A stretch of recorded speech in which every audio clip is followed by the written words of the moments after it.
YouTube.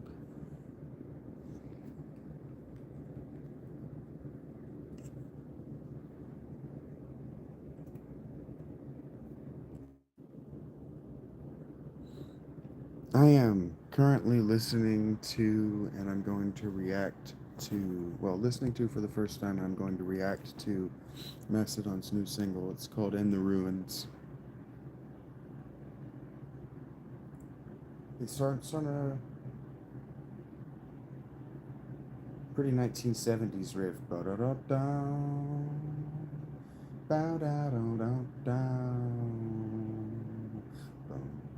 And then it breaks away from that to go into a groovy bass and drum thing while the guitars tinkle around.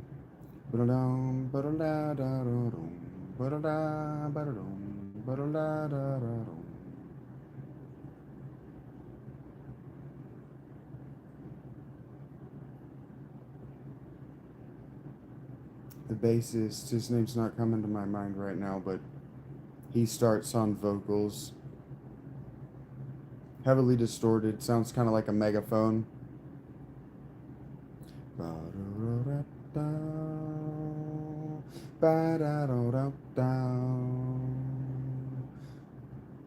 And then back into the groovy arpeggios.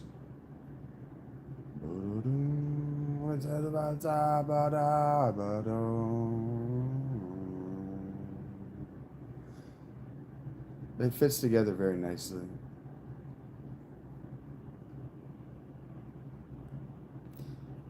Digga doom doom doom doom, digga doom, digga doom, digga doom, da da doom.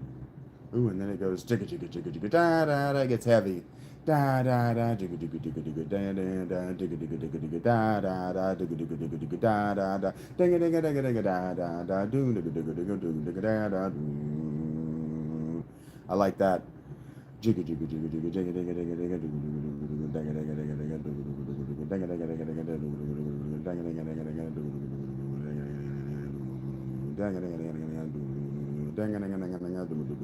digga digga digga Brent is missing. This deserves that kaleidoscopic landscape that he could always draw out of his guitar. He says, "Nah, I was dead in the ruins." Don't know what he said there. There's nobody else anymore, and that's a really good note. There's nobody else anymore. That's a good note. Thanks for being here, Rachie. Hey, Swamp. And then it goes back into the groovy arpeggios for a very different kind of guitar solo. And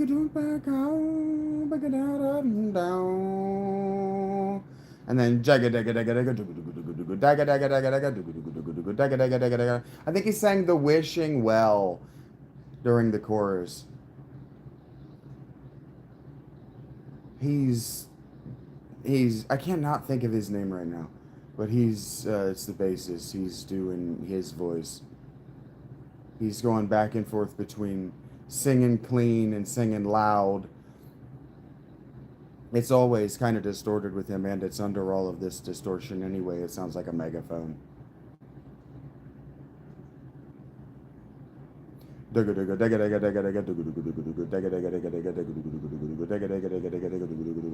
I would say that Braun is a little more subdued, but he's just not rolling across his snares so much. He's still all across the tones. Anima! That's eminently singable. And there I stand in the ruins. There's nobody. He's either saying home or else anymore. And then we get the guitars. Wow, wow, wow, wow. It's very traditional Southern American blues-ish. Obviously mournful. He picks really good notes.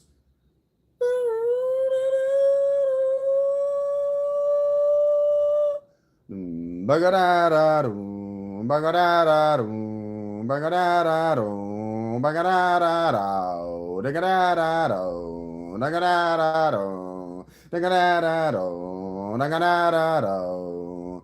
This is a band going back to basics because they just lost a fundamental member and replaced him with a guitarist and a keyboardist, two people. The keyboards are missing from this song, and they don't have to be on every song just because he was added to the band. They'll be there live. He'll find something to do. So they have three riffs, they have three structures, and they weave them in a pretty, I wouldn't say cookie cutter, a rock and roll way. So in the ruins, Mastodon. It's Mastodon, but it's Mastodon doing a rock and roll thing. It's Mastodon that's closer to 38 Special than it is Mastodon of Blood Mountain. But kind of the rift in Mastodon has always been that Brent Hines is a different kind of dude than the rest of them was. And he didn't want to be in a metal band.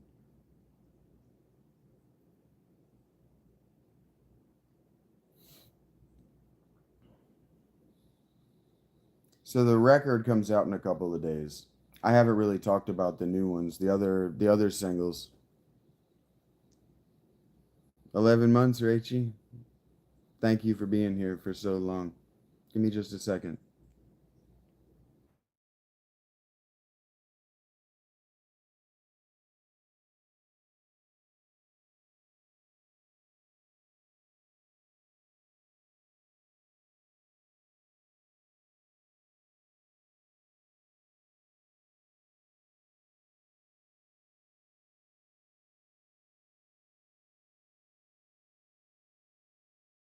Starts like a Bill Kelly riff, really.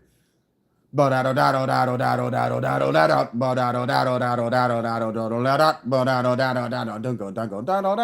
palm muted there, but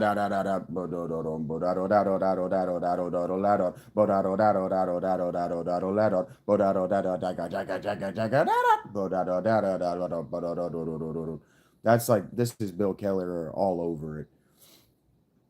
These were always my favorite songs on Mastodon's older stuff. This just a heavy, sludgy southern metal riff. And so then they go into the pan left side while Braun just smashes on his kid in the right. And we've got the bassist. I wish I could remember his name. Bill Braun Brent, and he has a different name, and I can never remember it.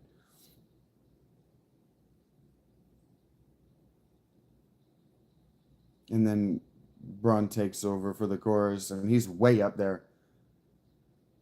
Boom do da da boo do da da boo do da da boo do da da boo do da da boo do da da. Braun uses that drum riff a lot. Boom boo da da boom boo da da boom boo da da boom boo da da boom boo da da boom boo da boom boo da da boom boo da boom boo da da boom boo da boom boo da da. And so the guitars are doing that while he sings over it. Again, it's all very sample, and then all in my left, while Braun is all in my right with that kick. It's just back to the basics, man. They're a three-piece on this song, and you can feel it. The lyrics are they're very personal. They're very obviously about Brent and their relationship with him, and it feels a little person. Like when you left, you took the moon and stars. You buried them deep underneath the ocean. Thank you, Hannah. He's, when you left, you took the hearts and minds. But I don't sound good up there. All I can find amongst I think it says something about primal memories there. I don't know. No, but they do have a guitar solo here. And it's actually a keyboard solo. And it sounds very much like late stage Opeth. It's very sounds very Dream Theater, very Opeth. Boom boo da da, boom boo da da, boom boo da, boom boo da da, boom boo da, boom boo da da, boom boo da. But the band, Braun, Bill, and bassist, they know how to fall back and let somebody take lead. So it sounds great. It very much sounds like a band right in the prime of their careers. They know exactly what they're doing. Boom boo da boo da da boom boo da boom boo da da boom boo da boom boo da da boom boo da boom boo da da. But again, Brent is missing. There isn't a third part weaving its way through all of this. It's the harmonies that you would expect from Mastodon, but they're all playing the same thing. So it's a band that's gone back to basics. They have new people. Oh no, here's a guitar solo. Ooh.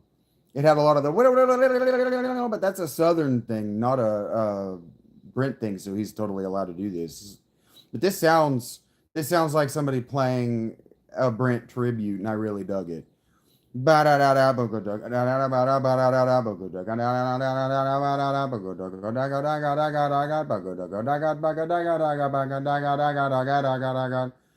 then they go into one of his drones. I like it when they do this. In the lows of your eyes, man, in the lens of your eyes, man,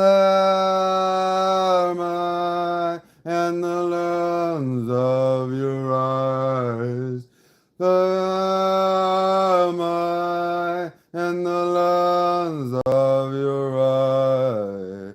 Am I in the lens of your eyes? But that, again, Brent is just missing because this should have been a Brent line. You get that, the thing that he did. I'm not doing it right now. But you get that thing right there if we had Brent still.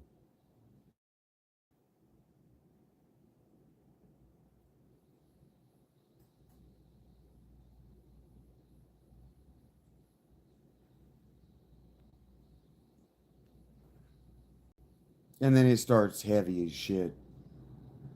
This one is, I'm actually going to start this over because Mr. Redacted is gone forever. This is called Your Ghost Again, and it starts heavy as shit. Another Bill Kelly riff. And then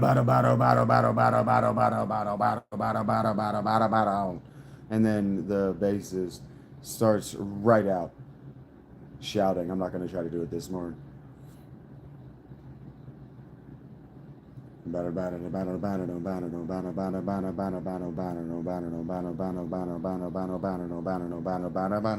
This sounds very much, it reminds me very much of Kylesa. Like it feels very much like Kylesa or Kylesa.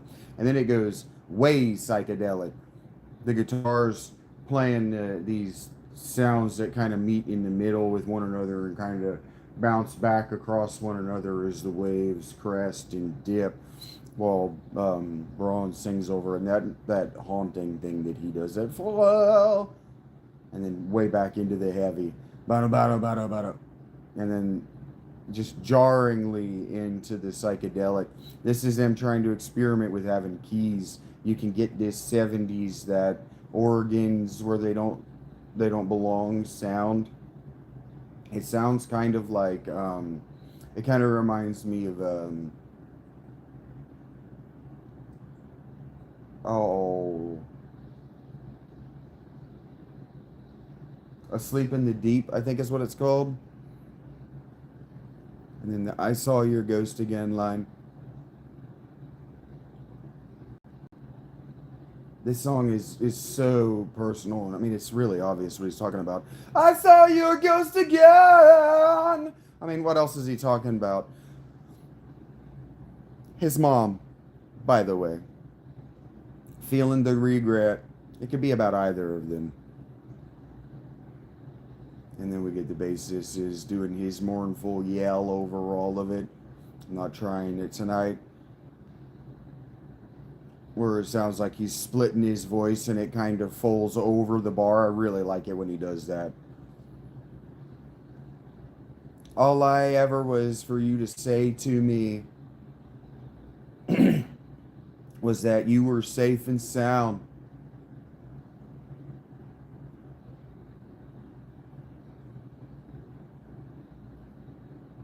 think he says sickening or strengthening words, hoping for helping hands, watching your time run down. That just seems so confessional about watching Brent die. I am of the opinion that Brent Hines had CTE. I've watched a lot of. Rachel's watching that concussion movie right now. And the fall apart at the end of a person suffering from very serious, untreated CTE is violent, it is erratic, and it is always tragic. And he began falling apart when their lives started getting normal.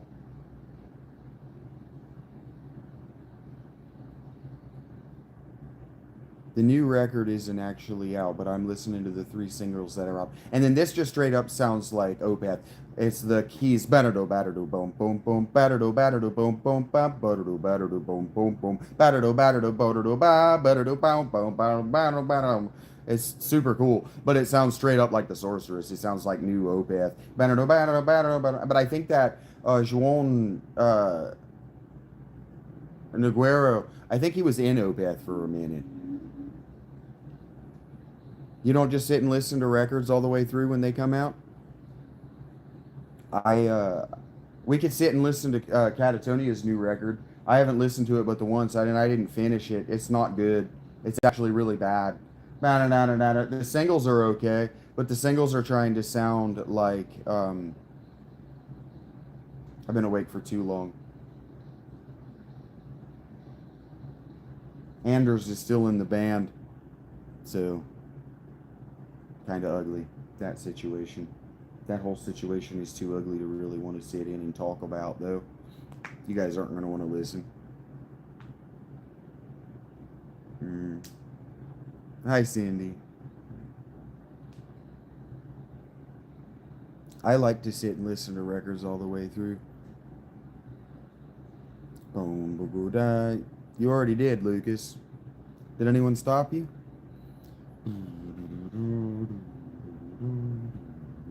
You're the person who walks into a restaurant, lights a cigarette, says, "Can I smoke here?"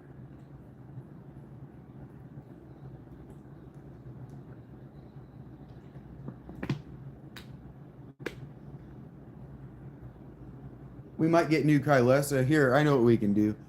Thematically, give me just a second. Down a band that I'm trying to get into by listening to and just letting them wash over me when I listen to music in long chunks, otherwise known as binging. Down. I don't love Phil Anselmo, but I think I might be like in love with Pepper Keenan of Corrosion of Conformity, and he's one of the guitarists in this band. And so I want to hear this song. I want to actually listen to it.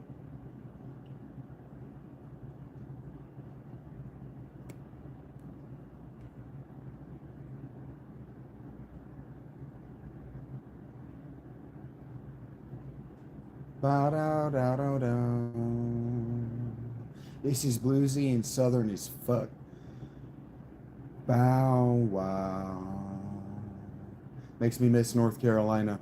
I know I'm in Florida, but bow down now. Bow wow. So they've got this guitar playing these chords, and then they've got another one doing this drone that's kind of the same riff, and it's harmonizing with it in a cool way. The chords are panning almost all the way left, and the drone is sitting in that space that the guitars don't quite get to. That's a really cool recording technique. I really like it when guitars do that, or when bands do that. And their guitars are panned to each side. So whoever this is playing one series of notes, and whoever's on this side is playing a different series of notes. They're playing the same riff, but they're playing different harmonies. All that sounds cool with different. They have different tones on their guitars, and they're locked in on that panning, and it sounds cool as fuck. Oh, Phil Anselmo. I love it when people who are older know how to use their voice can still do distorted vocals. If I had known who Phil Anselmo and Down were when I was a teenager, I would have been making music like this 2 decades ago. I love what he's doing with his voice. And this boom, boom, boom, boom, blah, blah, boom, boom, boom, boom, boom. It's evil as shit. No, no. That's where he is. There is nothing. There is nothing. There is grace. There is gold. I only need to hear the first verse to know kind of what the second verse is going to do. He's not going to change up the rhythm that much. I like that. This kind of reminds me of Elder if Elder were a lot slower. I like this.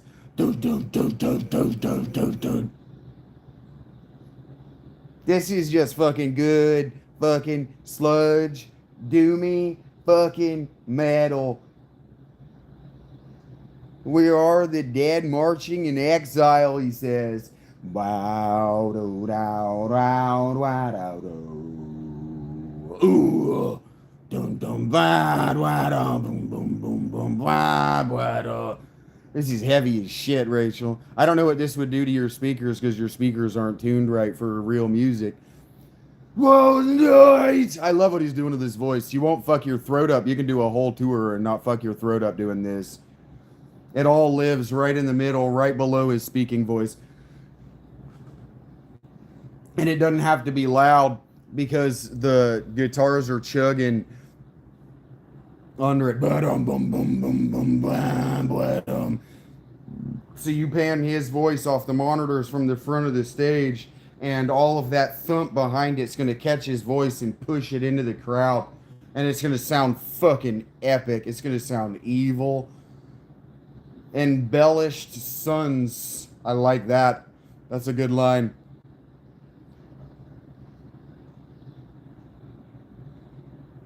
And then we call upon a hellish son. I like that. Rhyming son with son. I like that a lot. It is, Hannah, because he could have fucked. He actually, Phil did fuck up his voice. He fucked up his whole body in Pantera in the 90s.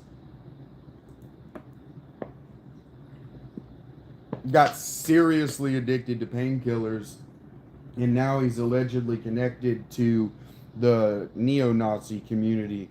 And so he's not somebody that I want to be like, but I'll tell you what, he has some fucking cool hairstyles that I have lifted from, and his voice, he can actually use properly now. The stuff that he was doing in early Pantera needed to be that extreme in order to be heard over Metallica. But this, we're on the death marching exile. You can do that because it sounds like you're destroying your throat, but you can do that all night. I do that all night on this channel. I can do that for 2 hours a night, every night of the week. It's awesome. This is fucking sick. And then the guitars are doing different textures. I didn't notice a guitar solo because I ignore those naturally. But I like how they have different tones. So like their high end and their mids sound different on both sides. And then I couldn't hear the bass, but music like that, the bass is a formality. It sits right in the middle on purpose. And now I'm going to listen to and react to Down's song, Three Suns and One Star. I've never heard this song before.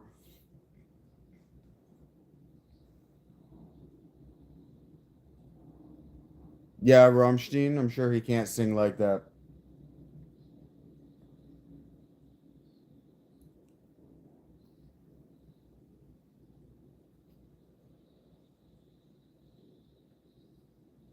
Buddha bada Buddha bow Buddha bada Buddha bada Buddha bada Buddha brow Buddha bada Buddha bada Buddha bada Buddha bada Buddha bada Buddha bada. I've listened to enough Corrosion to Conformity. I could guess where this riff was going to go from the first note. But Buddha bada Buddha bada Buddha bada Buddha bada Buddha bada Buddha bada Buddha Buddha. Super fucking aggressive on the down. Boom, bada bada bada bada bada bada. Boom, bada bada bada bada bada bada. And then Phil's just losing his mind on it, but he's right above his speaking voice, so he's down on here. You can do that all night. I can do that all night. If I can do it, he can. And he's got amplification. He doesn't have to go as loud as I do to get it to the mic. The fire! These are cool notes. And they're doing the panning thing with the guitars. And I'm sitting on this right one. I don't know whether that's Pepper or not, but I am sitting on that right one. I fucking love it. That sounds so fucking good.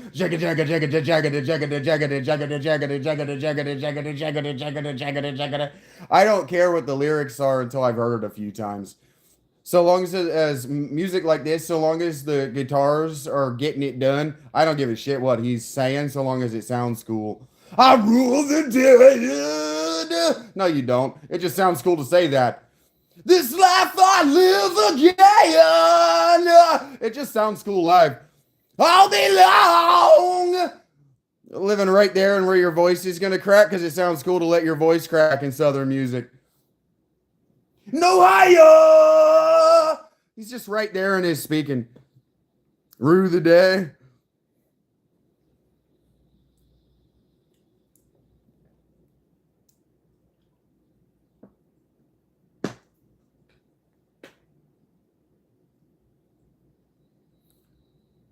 Yeah, and then he goes totally Baptist church. Watching over me.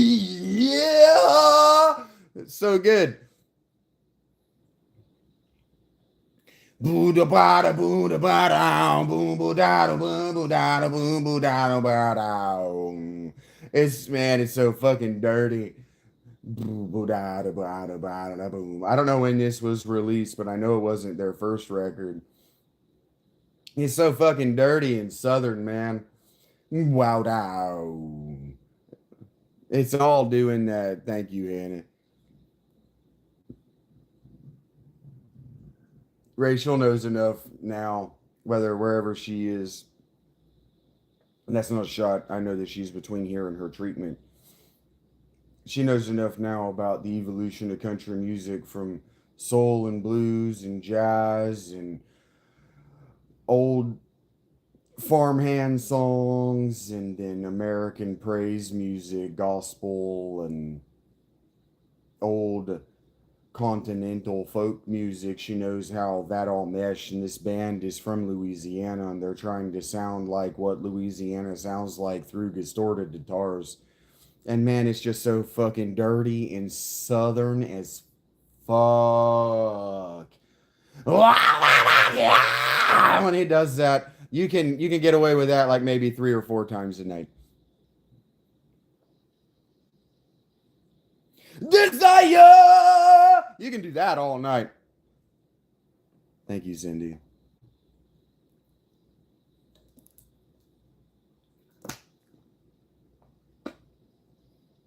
Because the thing about those notes, the higher, if you have to go above it, that sounds great live. If you have to go below it, you have to distort it because your voice is fucked. That sounds awesome. So he picked that note right in the middle so he can go either way if he fucks his voice by doing this shit that he does that's right in that same spot on his throat.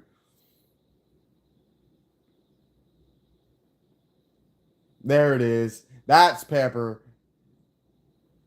Watch over me! I like this. I like this so much. When he does that shit, that throws your voice out. That's how you lose it.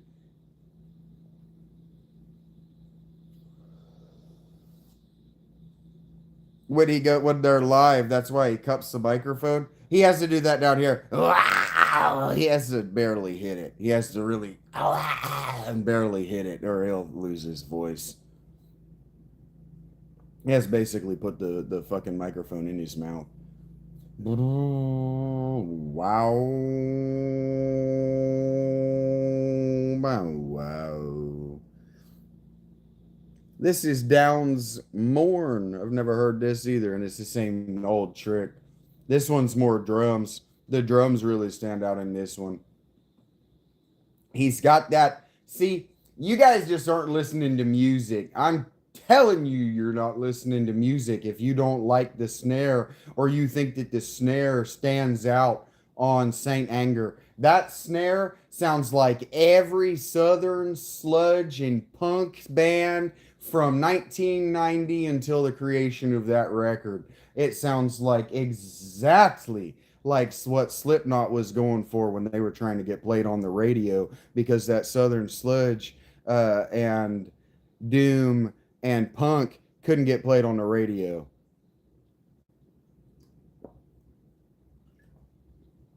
The radio, initial caps, only had room for one guy doing this all fucking day, and that was Eminem.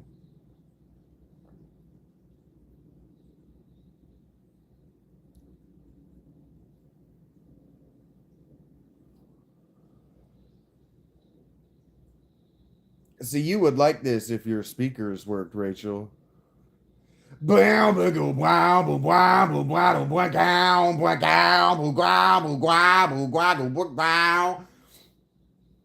It's basically, it's like punk and disco. If you just took punk and disco and you played them through distorted guitars with just a guy telling you to go fuck yourself over top of it, you're at Southern metal. I miss my second home. Like, yeah, that's that I always say about these guys in their late stage. Like, what do you have to be mad about? Sing about what you have to be mad about. Adopted son got bored.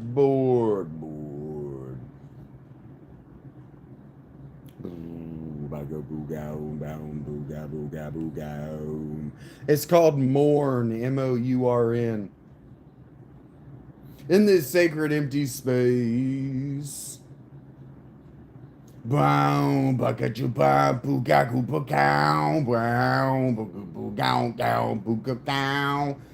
see, you fucking kids that want to listen to your shit coming out of Cornell and wherever the fuck else,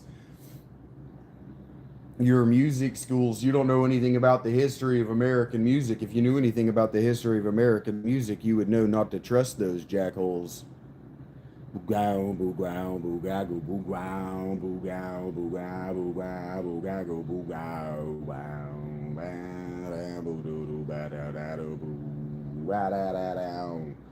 The South is making a comeback in music, guys.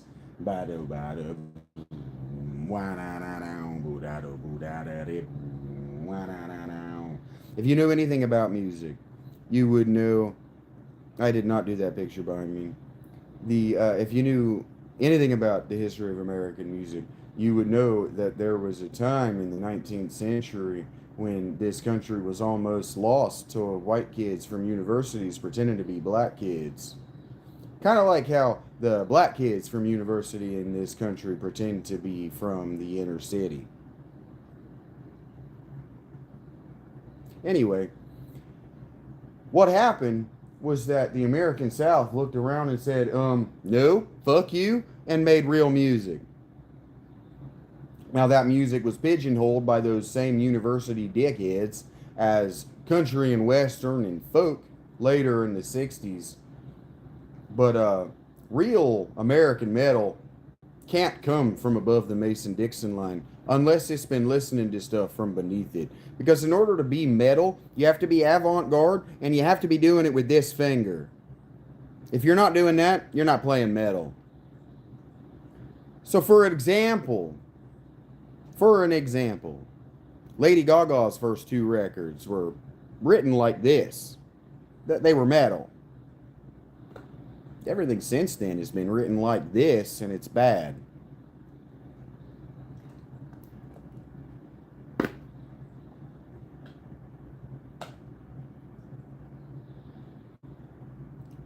Mullen. All right, I'm done reacting. That was the show. Everything else is just because I feel like being here.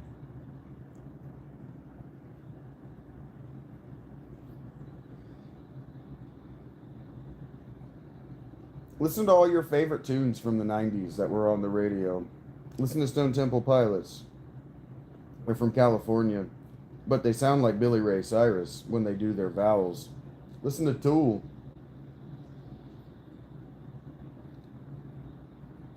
He sounds like Travis Tritt when he does his vowels.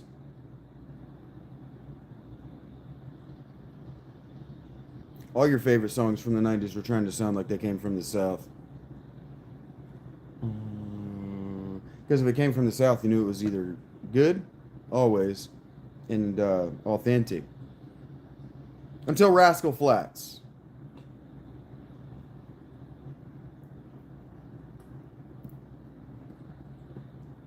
Then how are you going to have an emotional reaction to my informed opinion, Moby? You can get stomped by Obi. 45-year-old body fag blow me.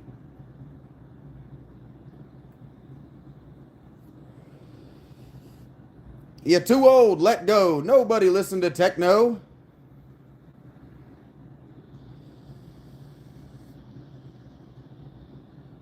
Stargasm.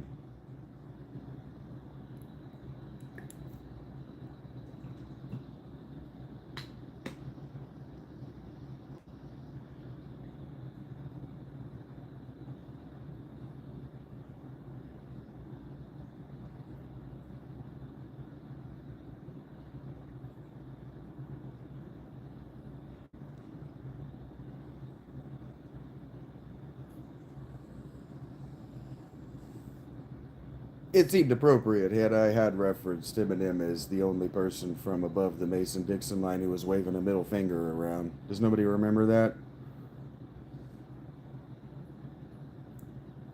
Anywhere you go, you might find somebody just like me who walks, talks, and acts just like me.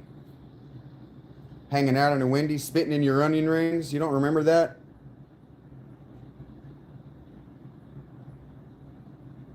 Flipping one of those fingers on each hand, whatever he says.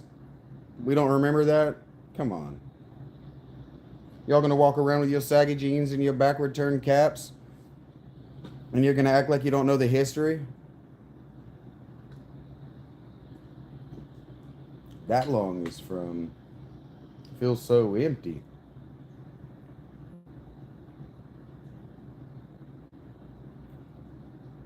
You don't know Eminem's music? Die Love Cat? You don't know the history of the early aughts? Like, how stupid are you?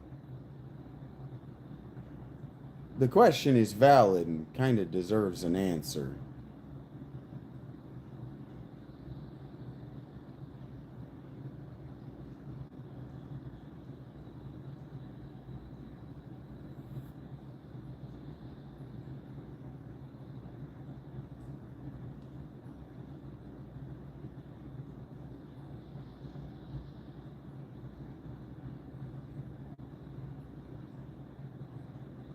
And then we shift into overdrive. And you're not here. And the lights and the stars collide. You're on fire. You're on fire.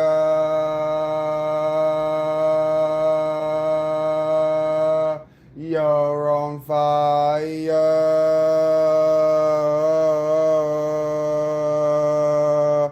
You're on fire.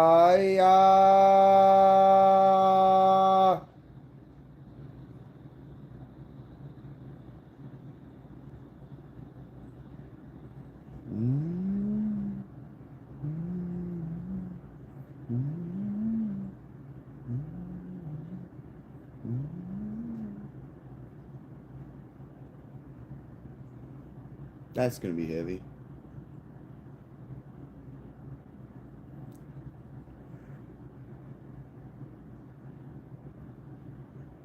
Not enough to talk to you, Koza.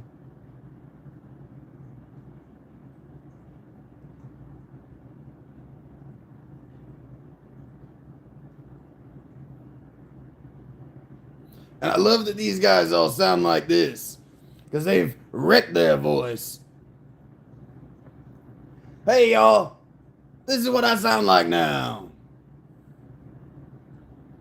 I need to incorporate this voice into more of my stuff, because when I'm talking to Mr. S, sometimes he'll just go, W1 or what is it? 106.9 WSEX. The sex, we get it. I just shout that in my ear every once in a while. So obviously I need to do that voice more often. Hopefully you won't, Koza.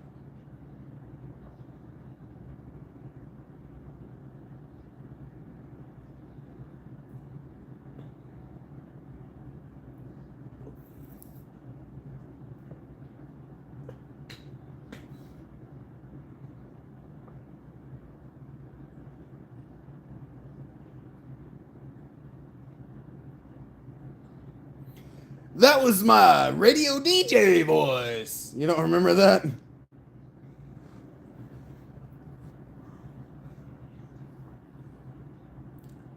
Oh, sweet, sweet nectar.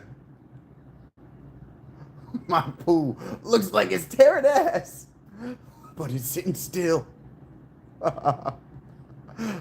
No, it was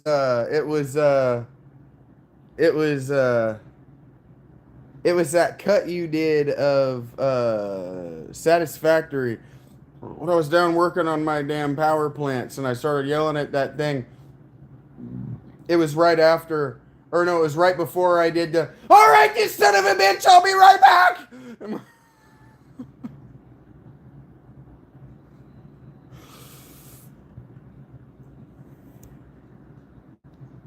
No, I said, I'll see you in a minute, you son of a bitch. that fucking plant that killed me.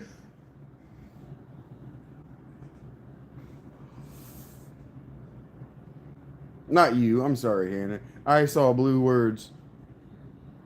No, it was in Satisfactory when I was trying to set up that fucking nuclear power plant.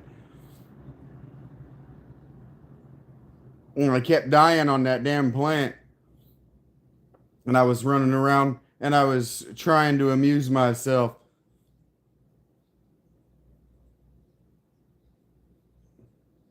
And I found myself talking in a radio DJ voice. And I was like, ooh, I guess I got a radio DJ voice. And then I started doing like traffic reading. And then I did the read in.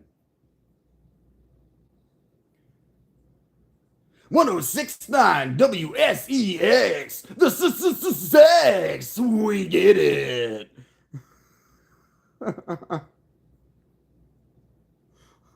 He'll just, oh, he's sitting there, and he'll just do that in my ear. So clearly that character needs to come back.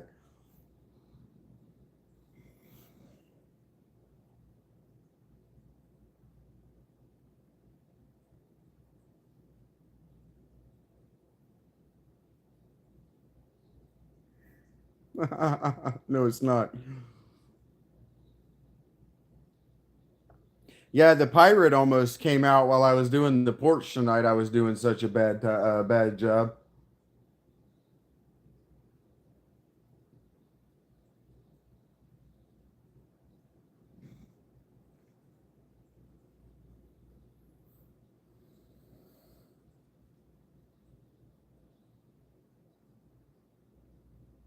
I hear you, Rachel.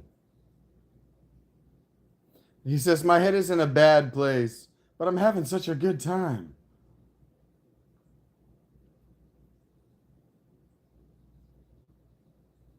Yeah, I did. Yeah, yeah.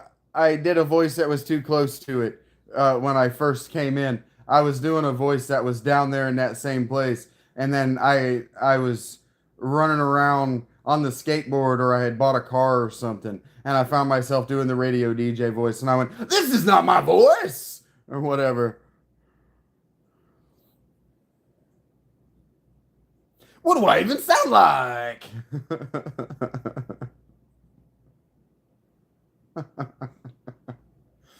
To me, that's just Def Leppard voice. Oh yeah, baby. Drugs. Cocaine.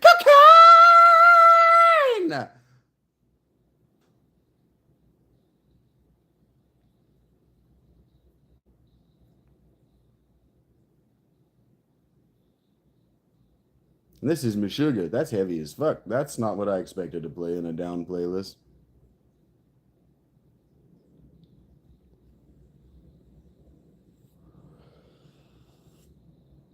I'm low key afraid to go to those characters because they require volume.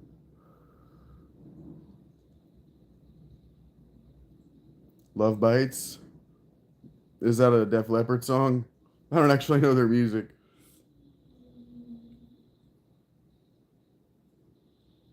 It's got a little bit too much of that shit for me. I'm like, brother, it wouldn't hurt so bad if your pants weren't so fucking tight. Okay.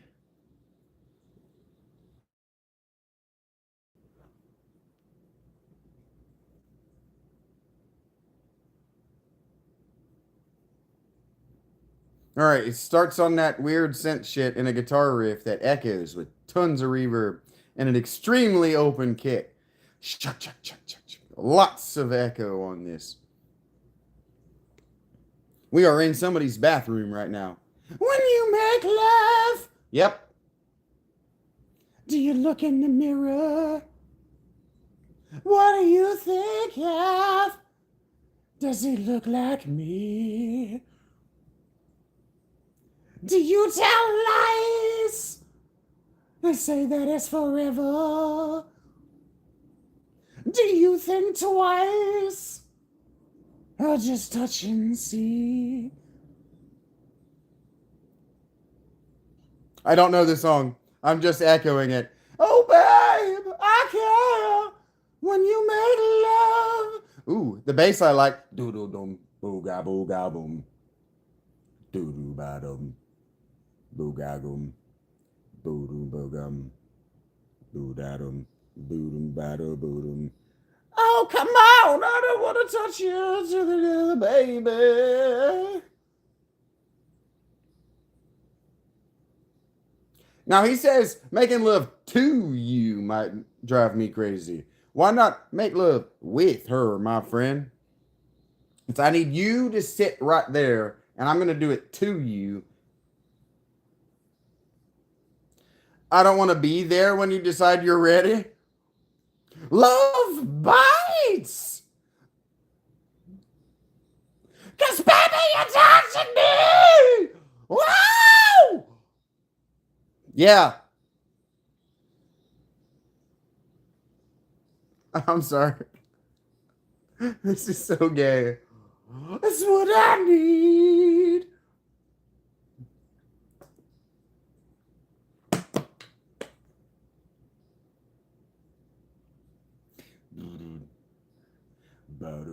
I like the bass riff. When you bring you. This is silly. How you get in 3? Oh, you can't bleed yourself. When you wake up. He has one arm now. He didn't have one arm the whole time. Oh, baby. You've made a mistake, Rachel.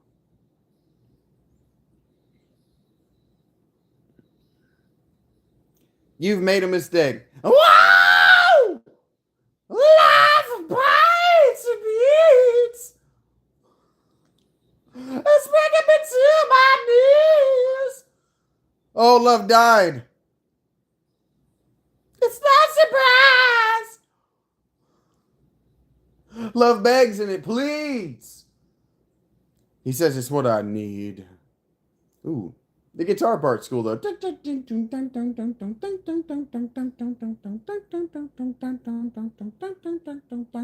I didn't say that you liked it either. I said I would listen to it for the first time because we were talking about it, and this is kind of a reaction stream.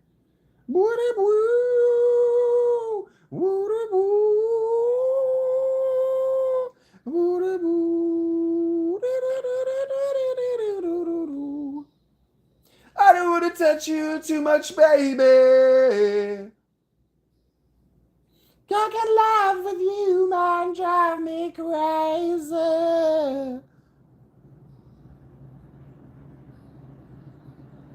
Oh, pour some sugar on me, Sam? I don't know how that goes either.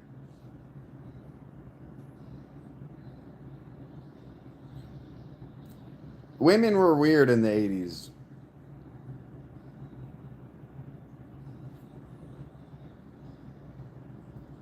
It makes me think of that old Chris Rock bit where he's talking about how much he loves hip hop, but he's kind of side eyes it sometimes, and especially side eyes that women like it, because you'll have a song where the chorus is like, slap her with the dick, slap her with the dick, slap her with the dick, slap her with the dick.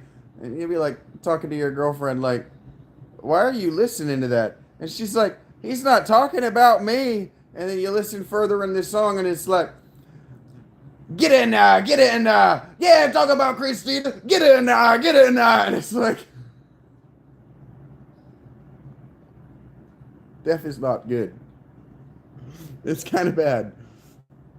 I know that it was revolutionary for the time. They mixed synths and rock and that reverb and that drum sound. It was revolutionary for the time, but it's not good.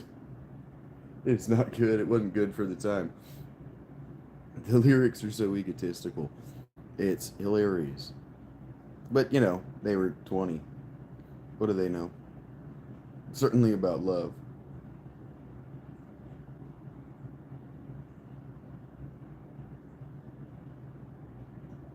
And what it does or does not do.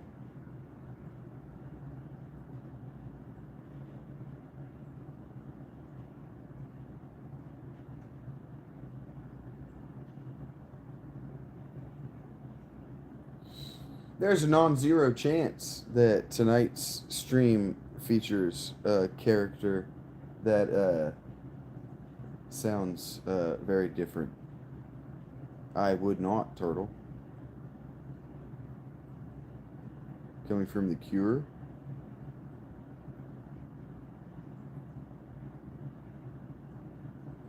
I don't understand what you mean, Hannah.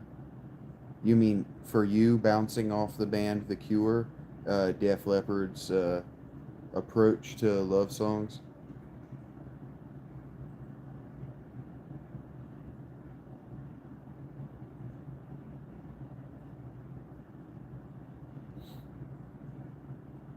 I have no knowledge of what that painting behind me is about. I had no participation in it.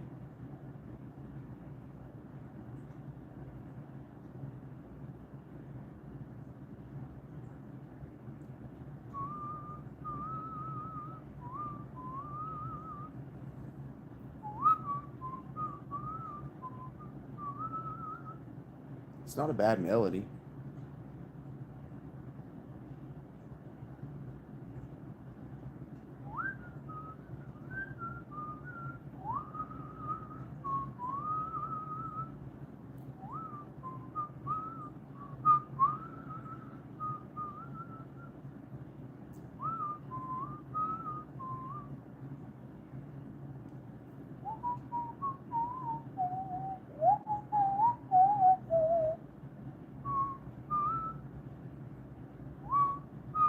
Well, the genre lines were blurred back then, too, because there were no genre distinctions in the 60s, and the 80s wasn't that far away.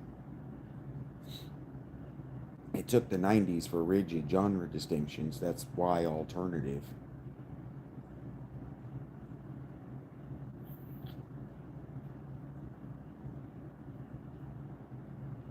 Like you guys in the 80s were fluidly listening to Michael Jackson, Van Halen, Guns N' Roses, Tina Turner, country stuff, EDM, rave stuff. I think I already said Michael Jackson, Madonna. Like you were just, it was all fluid back then.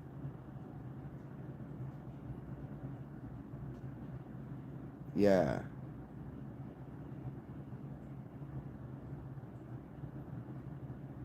yeah, because it was 91, I think, when the Black Album hit, and everybody owned that record.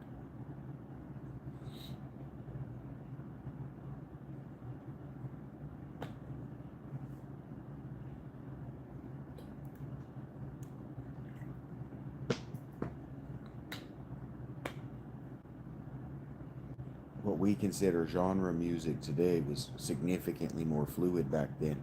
Like, think about Thriller, not Thriller, think about Beat It featuring Eddie Van Halen on guitar solo because it was too pop without guitar on it. Like, that happened.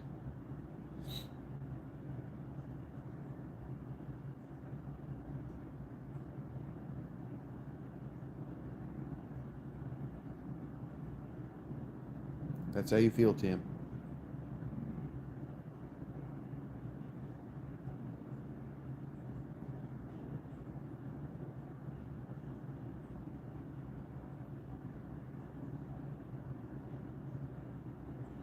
Tim doesn't know the difference in marketing and artistic intent.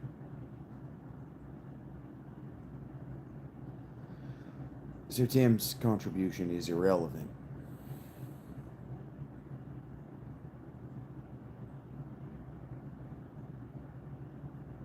How do I feel? Same way as everybody else.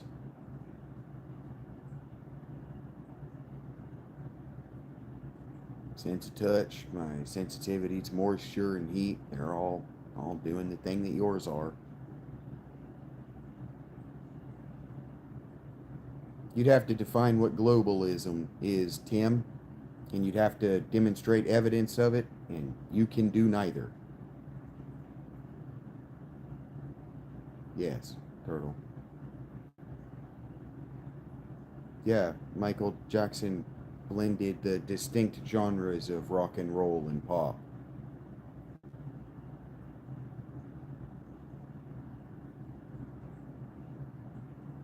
Racism, Timmy, is one and the same.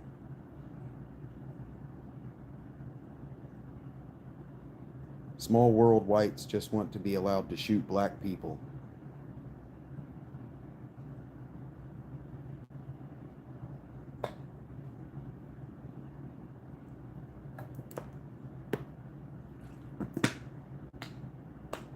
Kind of like Liam Neeson.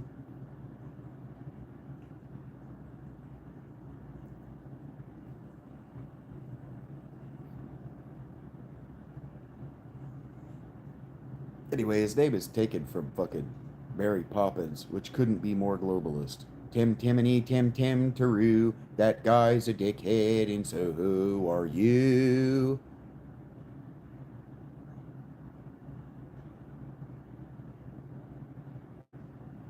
I thank you for sharing, Turtle.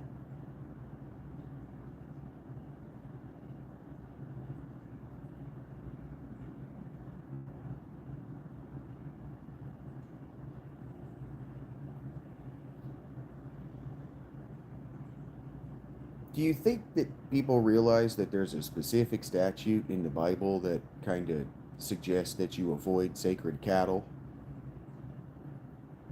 Tim Timony, Tim Tim Taroo, Mary Poppins fan, anti-globalist. How does that work? Disney is an American company. Mary Poppins is an American movie set in a fictional London. How can't that be globalism? I would prefer not to be speaking to you, Turtle.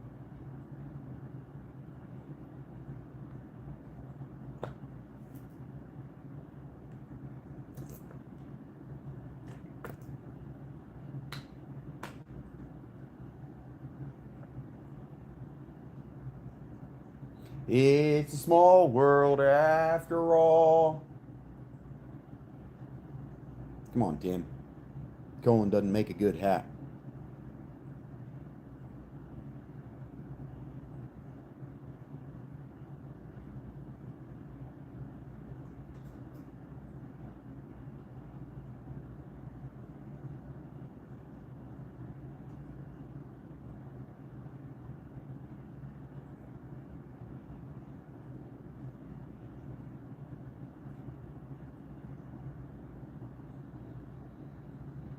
Waste of breath is a saying here in the United States, yes.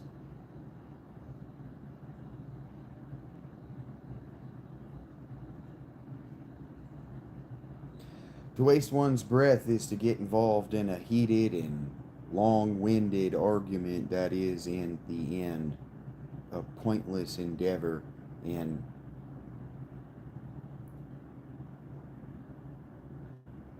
predictable, that word, cycles.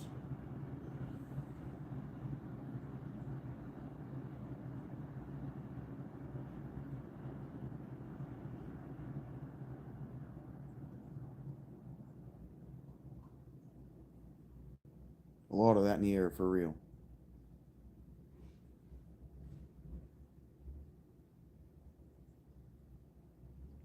Why is the emphasis on it's and not waste? Why would you say it? It's a waste of breath. Instead of, it's a waste of breath.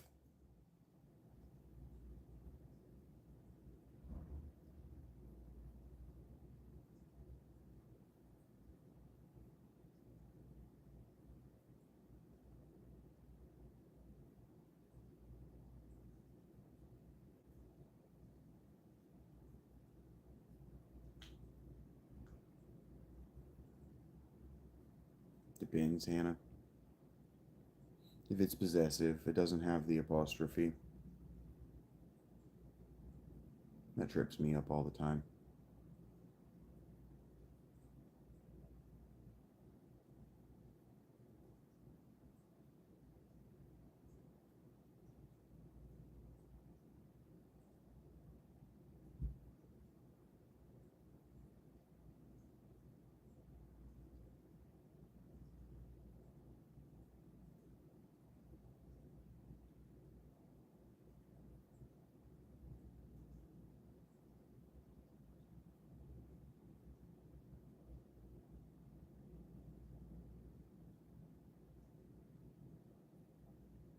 None of my nouns are professionals.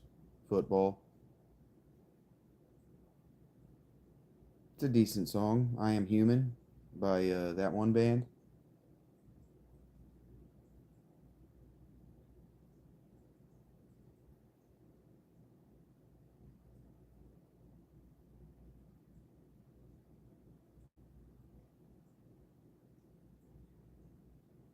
Still don't know what that has to do with anything, Turtle. She didn't say it's. She said is. So you're being pedantic and also wrong. Contextually, it wasn't it's. Either plural or contractual.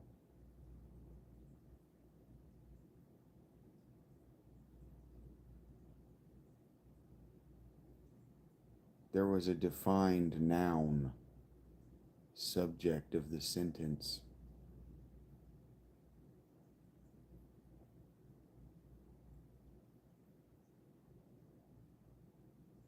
And again, there's no emphasis on it's in that sentence. Okay, but it's a waste of breath isn't the only way to use that idiom. I could say to you right now that this conversation is a waste of breath. There's no it's in that sentence.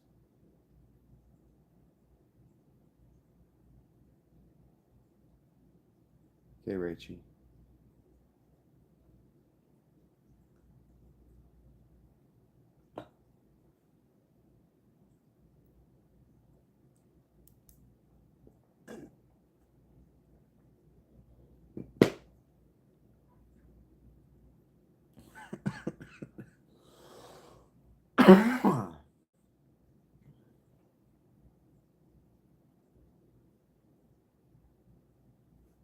Sit down.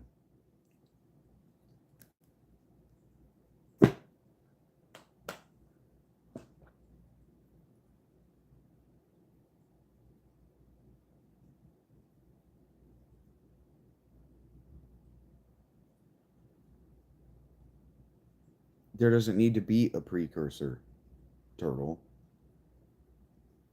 Waste of breath. The idiom is the subject of the sentence. If you remove waste of breath from the sentence is a saying in America. That's not a valid sentence. There's no subject. Now, if you remove that and replace it with a pronoun, you might arrive at, is it a valid sentence in America? In which case, it belongs there. But if you were to say, is it's a saying in America, you would be wrong. So you're just jibber jabbering and you're wrong.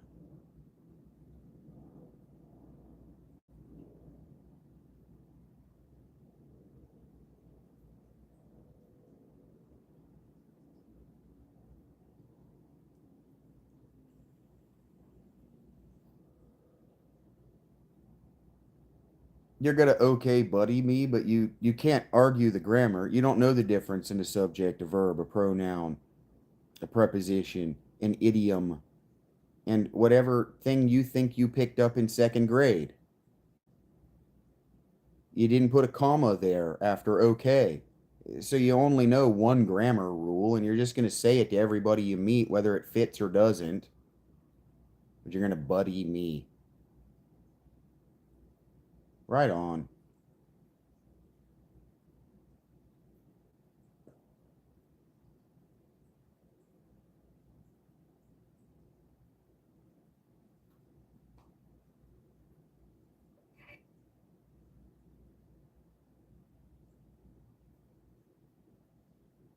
Your argument breaks down to repeating your error.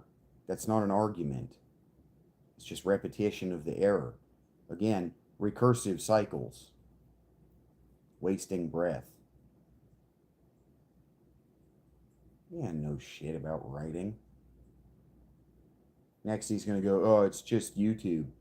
Well, if it's just YouTube for you, it's YouTube for your made up criticism as well. You know, it's funny. I went on like an hour rant today about how the internet used to be only you. Just because you can spell the word precursor doesn't mean you know what it means.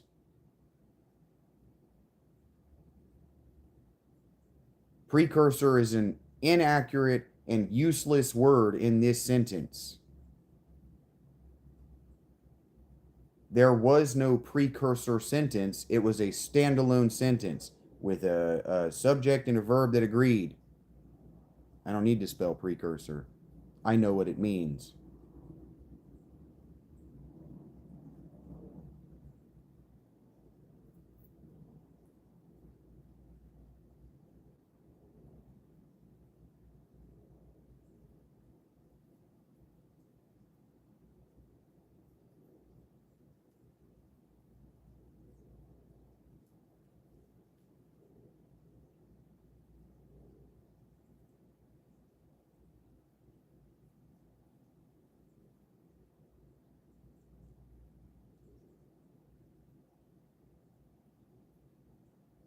Still irrelevant.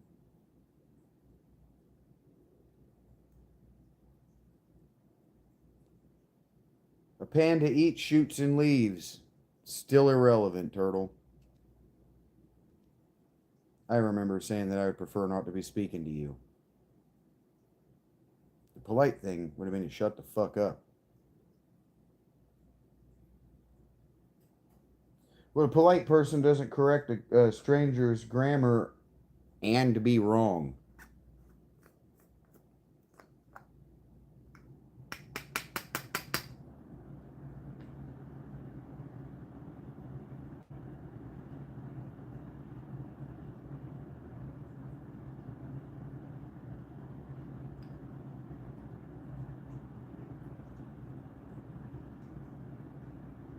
I thought that was pretty clever. When football asked me what my pro space nouns are, and I said that none of my nouns is a professional, I thought that was pretty clever. See, that was a better grammar joke than what Turtle made.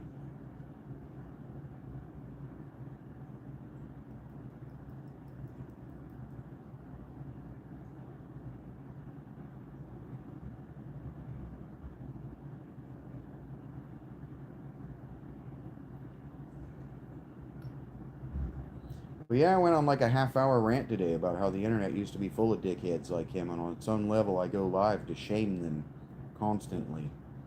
Just exist to make people like him realize that they're actually the stupidest person in any room. And also, can we please stop saying most adjective? It's est at the end of the adjective. Stupidest, not most stupid. Funnest, not most fun.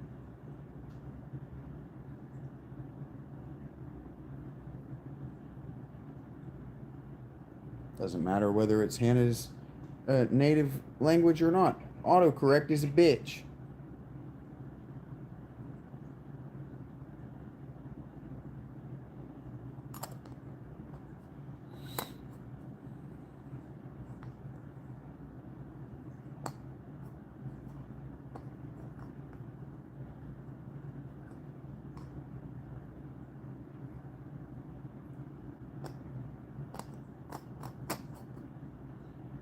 can almost call it aggravation. Let's go around trying to get people aggro toward them in any way they can because it's the only thing that sexually arouses them anymore. For all the beatings they've suffered at everything they do. You'd have to define unemployed. Waffle.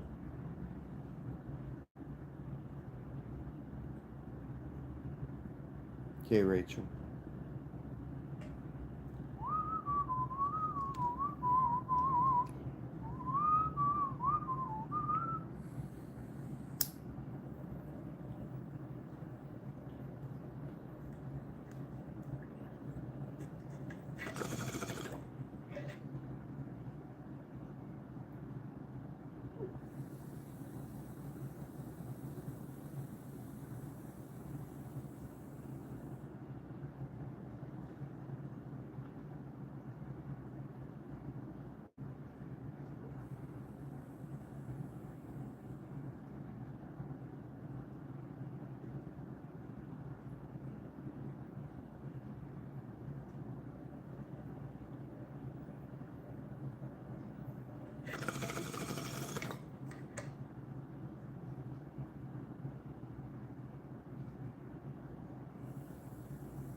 I never spent longer than I wanted to without work.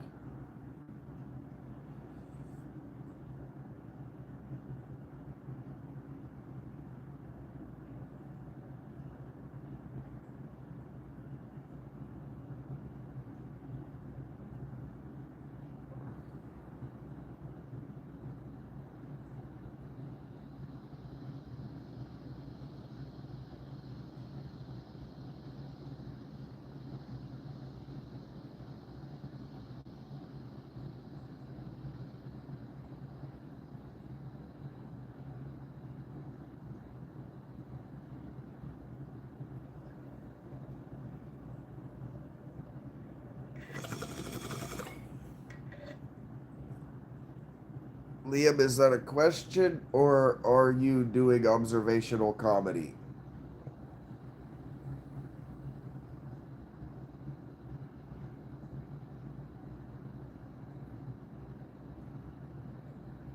Yeah, I'm ready for the NFL too, Richie. Miami's going to be so bad. Hey, did anybody hear what happened with Ted York? Another NFL owner got busted for prostitution. And the question becomes, why do they have to pay?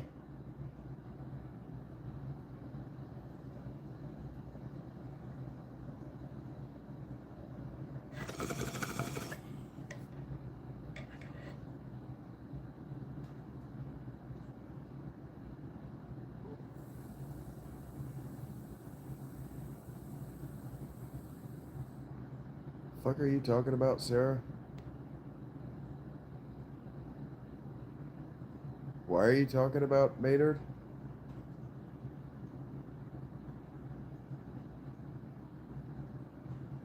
Are we playing Jeopardy? Who is Maynard James Keenan? What's the problem here, Sarah? Why is this happening to me?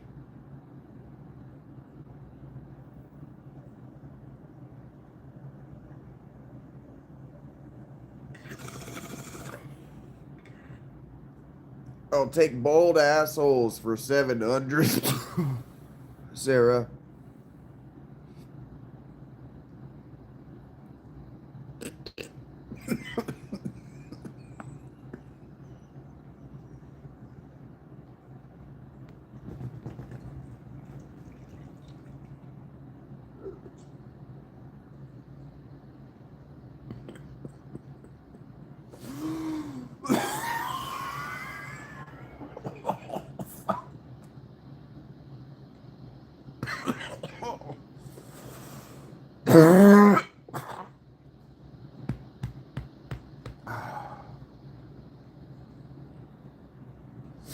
I thought that was pretty clever too, Rachie.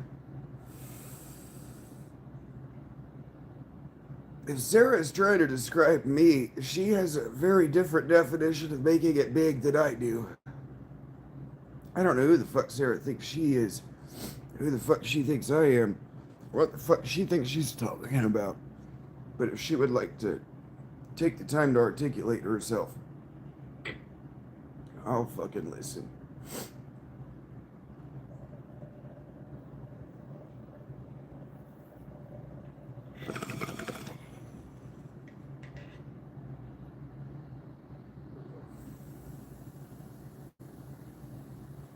But I suspect that Sarah has spent the last 4 months planning that little speech and doesn't have anything more to say.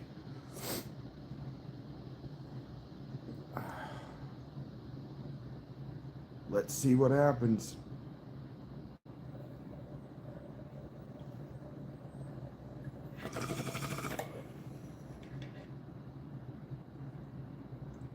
That's kind of what I figured. It'd just be let her vomit.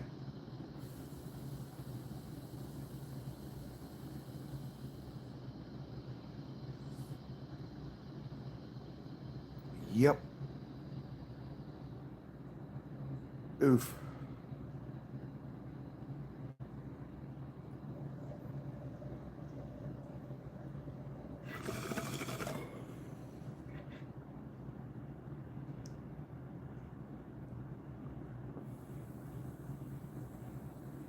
Sarah developed a very, very real parasocial attachment to me wherein we had some fantasy relationship of which I am unaware.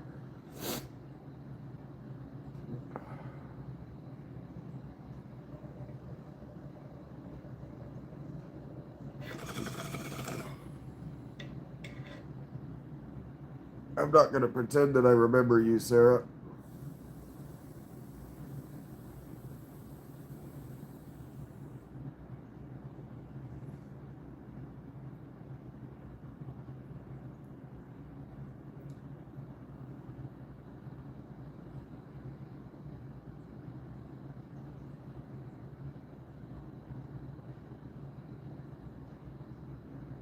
Sarah, focus.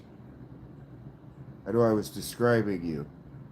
But if you would like to take the time to articulate to me what your complaint is, evidently I have nothing better to do than listen.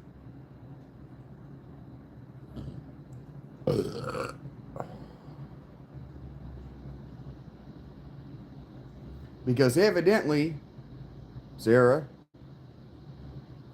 you have developed some sort of parasocial relationship with me wherein you have a fantasy relationship with me of which I am unaware. So if you would like to take the time to articulate how I offended you, I evidently have nothing better to do but listen.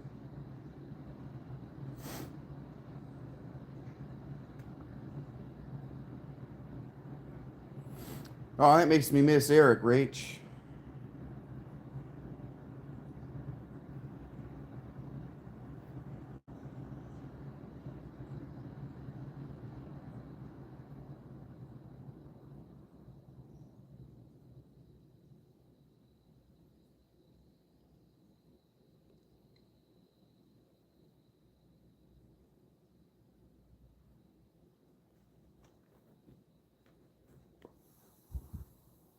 It's not your fault, Rachel.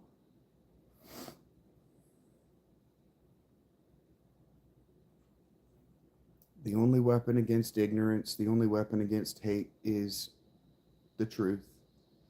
All Phil Alitea, but I didn't need to speak in platitudes.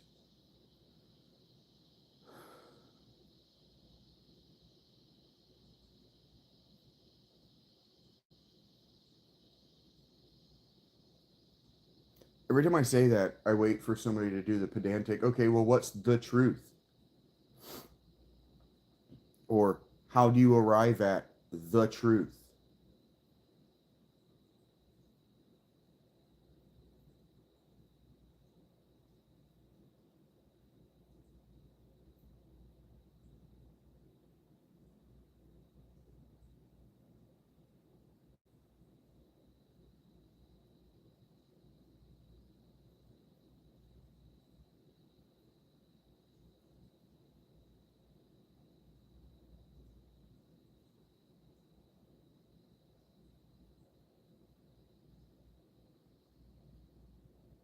Well, good faith conversation is not what Sarah prepared for. Sarah is upset about something, but she doesn't want to articulate what that something is. She just wanted to lash out.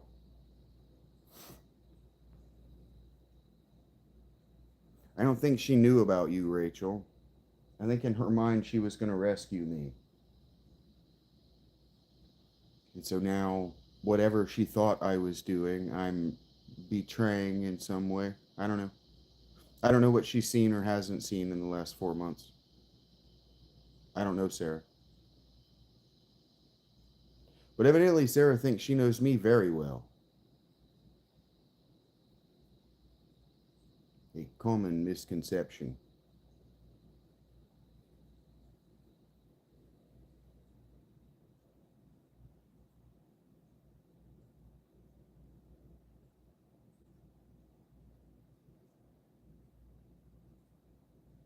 I learned a new phrase.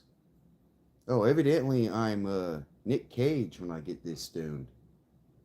I learned a new phrase today. It's called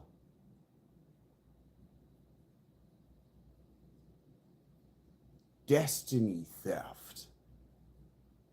We're going to go steal the destiny of Washington Abrams. I don't know, I made that name up. Why?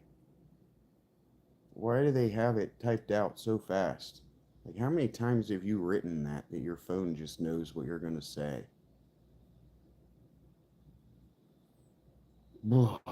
Gen Alpha could be flushed down a toilet.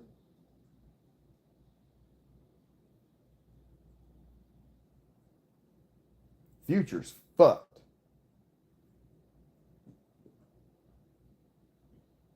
You ever been in a McDonald's? The future's fucked.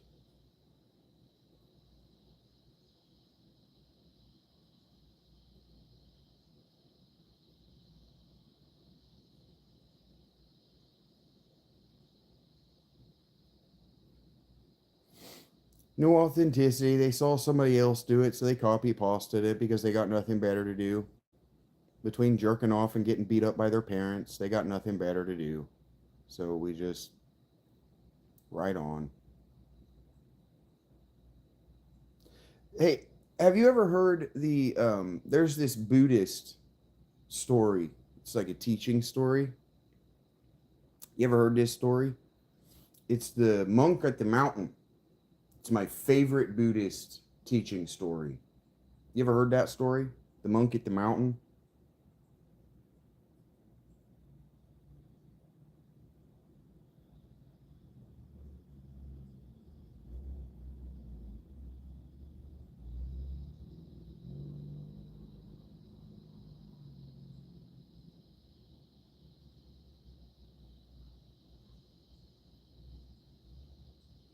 Sure. I don't know how much you know about Buddhism, but Buddhism is a different kind of way of looking at the world than Christianity. I attended university for 6 weeks after high school. I attended university in high school, so I felt like I was pretty good from what I was getting. But I was allowed to take one elective that I got to choose, and I chose non-Western religions. I'd been exposed to Buddhism and Kabbalah and Jainism and Hindu and Islam, and I was 14 in 2001. I had been exposed.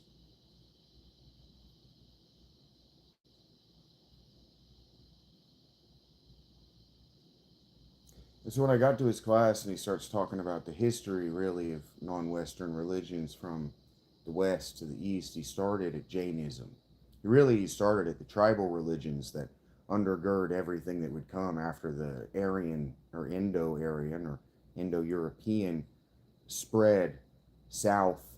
Didn't really spread east because China already existed. It kind of bounced off of China and landed on India and the Middle East, and then just swept over Europe.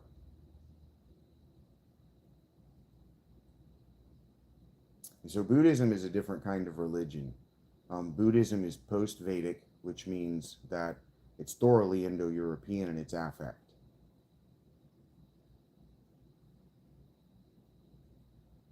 But something I don't think people understand about Christianity is that Christianity is an ascetic religion. It's an ascetic, it's an ascete religion. And ascetic is somebody who, for religious or philosophical worldview, personal reasons, rejects popular elements of their culture.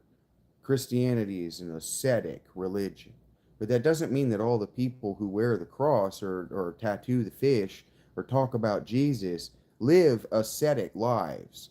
They assume that the ascets within the religion are doing the work of guaranteeing that someone in heaven is going to grandfather those people in. Well, the non-Western religions are no different, especially those touched by Indo-European speaking languages, including the Vedics. The Vedas were written in a language that is so close, linguistically, etymologically, so closely related to the language Avestan that I'm sorry, uh, so close to the language Persian that the Avestan books were written in. Avestan is the books of Zoroastrianism, the native language of Persia, that kind of asked the Hebrews to get out of Babylon, right? Ahura Mazda, Angra Mainyu, these uh, permanently locked, twisting gods of good and evil, right? Wherein human beings make a choice and they're locked into that choice for eternity. Are you good or are you evil? And if you don't know because you just didn't make a choice because you thought, well, life will add up at the end, you get a bridge. And that bridge is made of steel.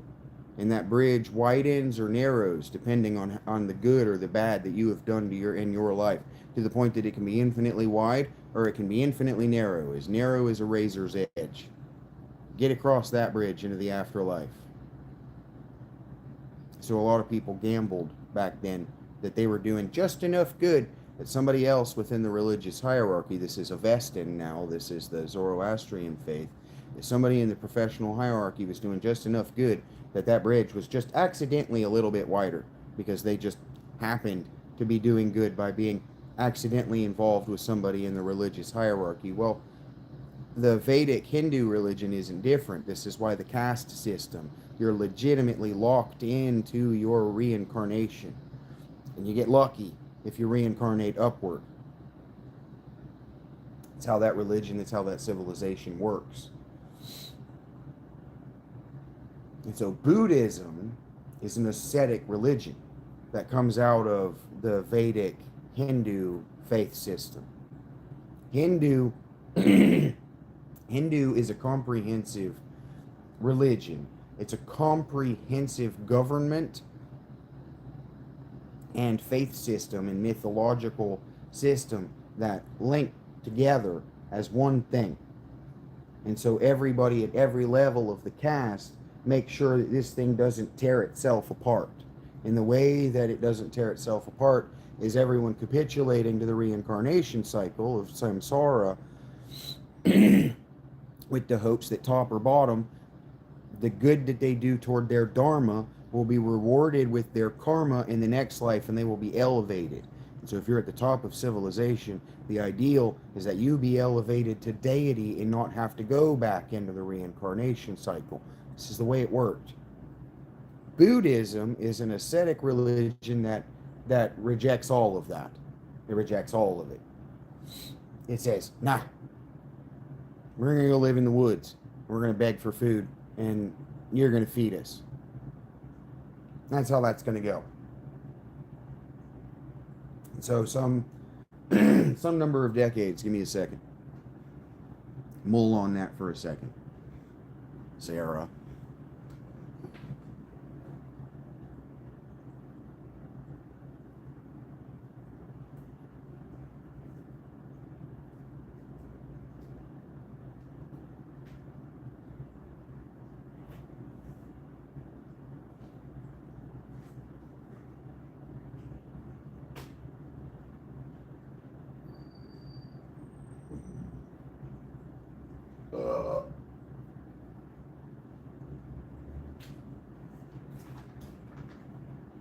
get what I don't get.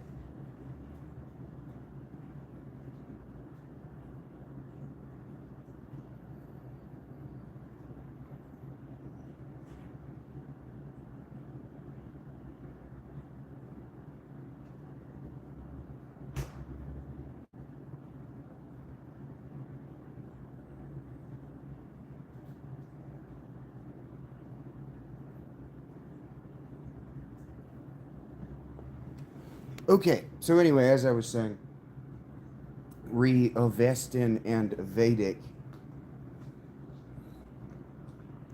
they're so closely related that for the purposes of this conversation, they're virtually indistinguishable. They're mutually unintelligible, but they're closely enough related that they're effectively sisters that grew up apart. And they would be arguing over something. That's why they grew apart long enough that they weren't communicating. If you've got sisters, or you've ever known a woman who has a sister that she's been arguing with since she was a teenager, you know how wide these rifts can get.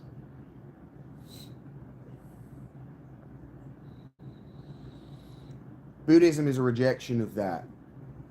Buddhism is, I think, I don't remember who said it. I think it was actually Tom Holland, the historian, not the actor, who said that Buddhism is most properly described as Hinduism packaged to go. So it's a rejection of Hinduism, but effectively, when you're rejecting something, your assumptions are that the opposite is right, or just not that is right. And so your assumptions bake your idea of evil into where you came from and what you're rejecting. For example, in the United States, tycoonery and elite buffoonery should be antithetical to our way of life, which means that they should be the great evil against which we arm ourselves and engage ourselves in fighting. But it isn't. Brown people is, and remains so.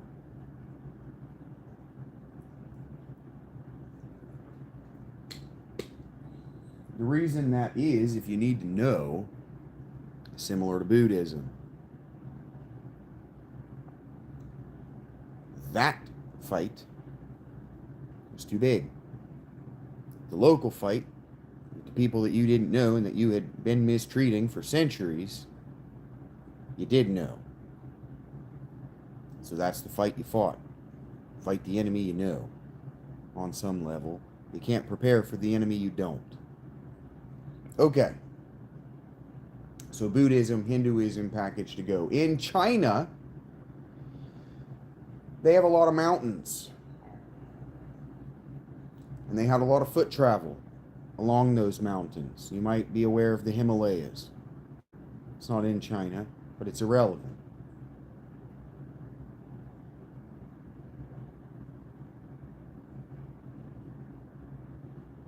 There's a Buddhist story about a monk who went about halfway up a mountain, a popular tourist mountain, that he wanted to know what was up there. The people went up there. And how to get there. It's the best way to get up there and come back down. So that I only have to make one easy trip.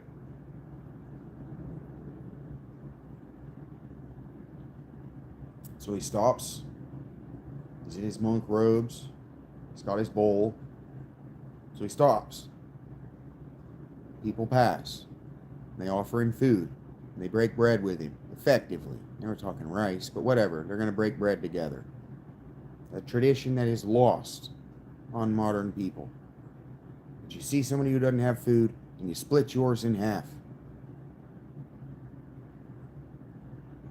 Always. If you have, and another human being doesn't, you have half of what you have now. Them's the rules. Anyway, they're breaking rice. With many people. But the first one He asks, what's the best way up? The guy goes, I don't know. I've never been there before.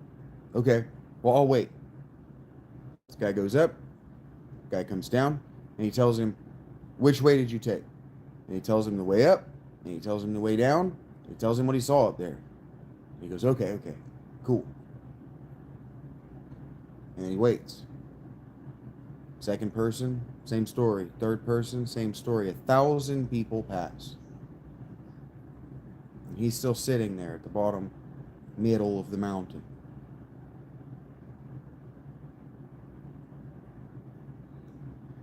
And he stands up after the last person, last of 1,000 people, has passed, and he says to himself, 1,000 people is a statistically relevant slice of the local demographic. I now know what is up there. I now know the best route. I now know the safest route down.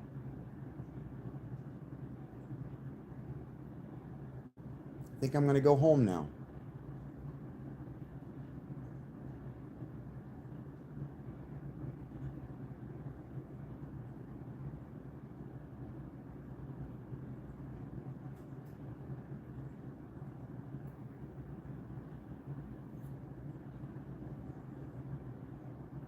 That's internet culture in a nutshell.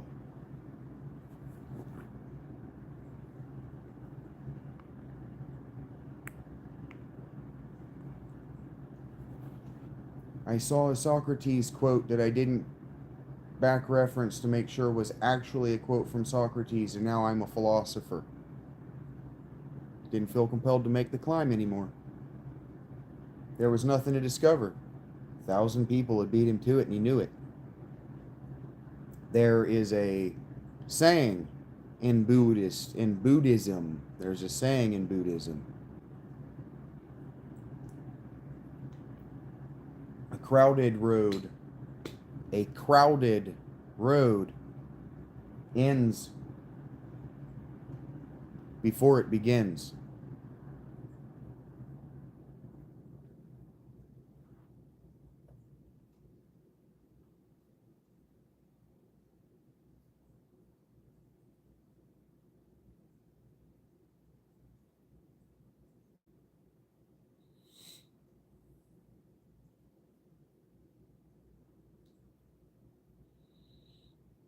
Probably both of those things are not true. So,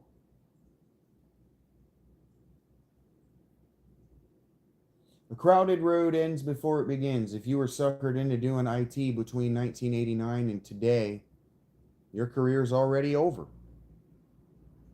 Suck it up, Buttercup. The debt, paying that off, best you get. The sexual immoralities that you believe that you are going to be able to take advantage of are your own to deal with in hell.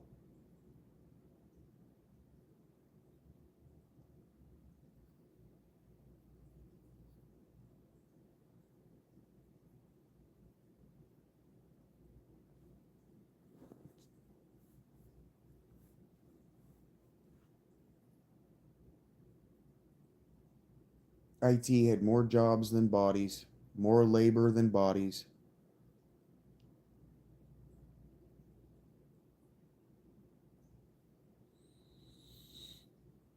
Millions, maybe even billions, once you account for India and China, filled them.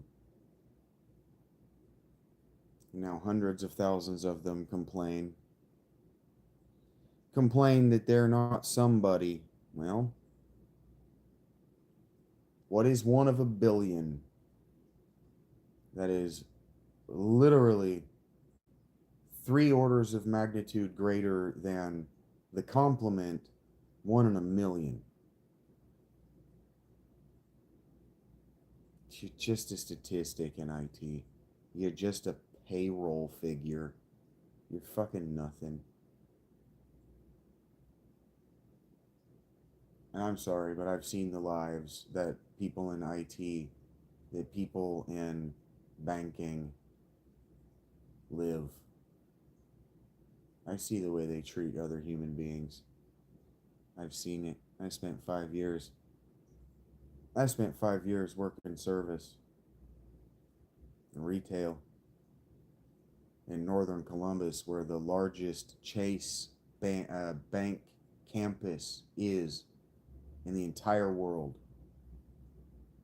And everyone who has a badge there is a scumbag. Everyone who has ever taken a badge there is a fucking scumbag. Do you know how I know? I met hundreds of them. Zero exceptions. I sat at the foot of that mountain and I counted the 1,000 people that walked by, and every one of them was a scumbag on his way to hell. If you're one of them, or you're just like them, you're walking the same road. Welcome home.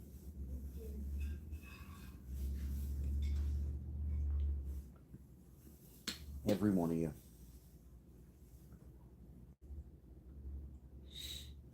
No different than the droves that ran to manufacturing and the extremely detailed account of Adam Smith and the Wealth of Nations. So if you've only heard or read quotes, that statement was lost on you.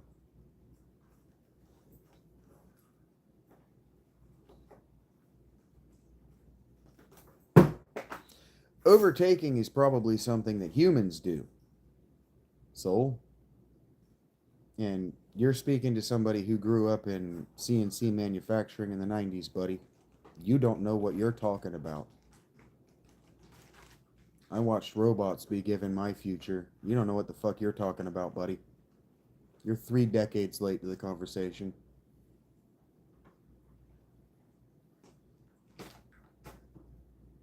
My boyhood was watching my father's career and my father's chosen education be given to robots. So I don't know what the fuck you're talking about. The only thing that overtakes anything is human beings.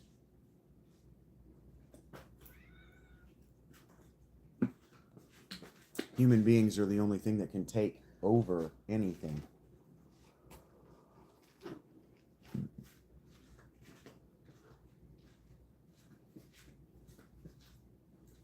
You can only laugh because you just don't know what the fuck you're talking about.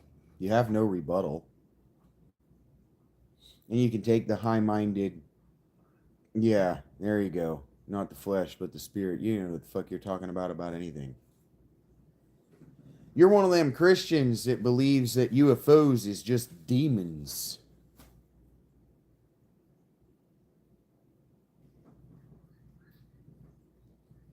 Lay it on us, Jeep.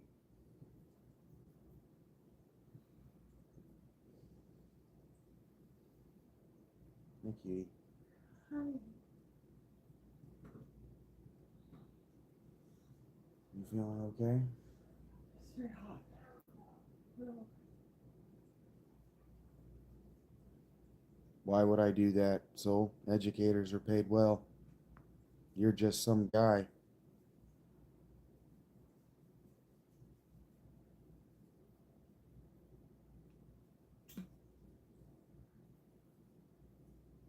I don't think UFOs are anything. And when they are anything, they're almost always experimental aircraft.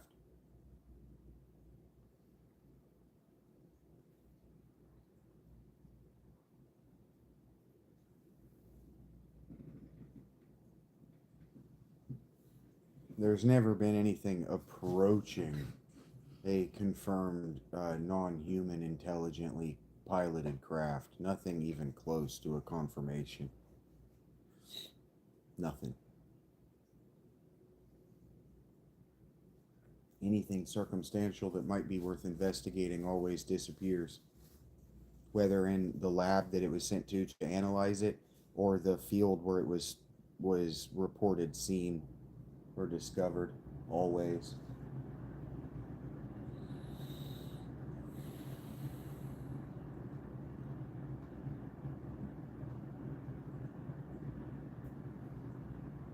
No. I have seen, Soul. I have had a UFO experience, and what it was not what it appeared to be.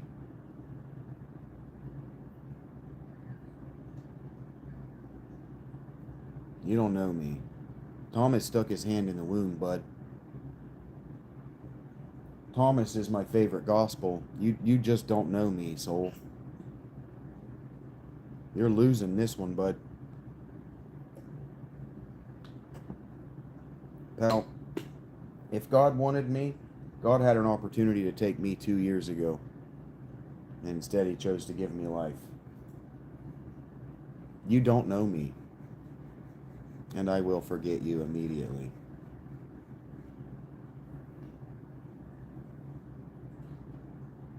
So, Hannah, if you might remember, I was talking about how people assume that their bad deeds will be checked over by somebody representing a religious institution. This soul winner is one of them. When he says, "Remember me when you get to heaven," he's hoping that my good deeds will get him in. That's called necromancy and destiny theft. He wants to use me as a saint.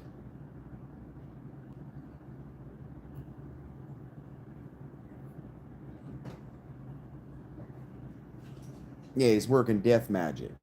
It's necromancy. The Hebrew people expressly forbade the kind of talk that Soul Winner is expressing. Expressly forbade it because it's always evil cult. Always. They're going to kill and rape your children every time. Always. They'll kill the boys and rape the girls. Every time. Just look at the FLDS. Every time. They kicked those boys out of that community twice, and the parents stayed because they were fucking their daughters. Every time. Zero exceptions.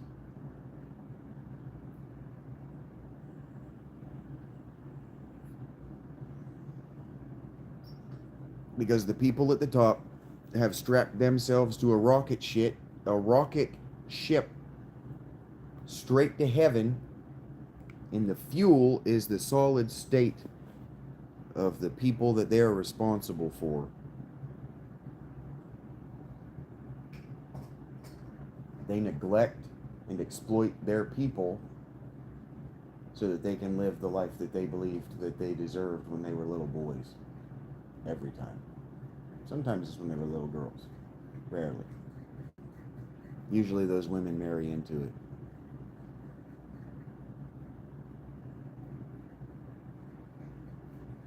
Meredith Blackburn is a huge outlier, suggesting I'm wrong. But women like Jane Roberts, they marry into it. Their husbands come up with the idea, "Hey, I got a bunch of money. You're stupid enough to believe that you're Jesus. Let's make a bunch of money that can't be taxed." Every time.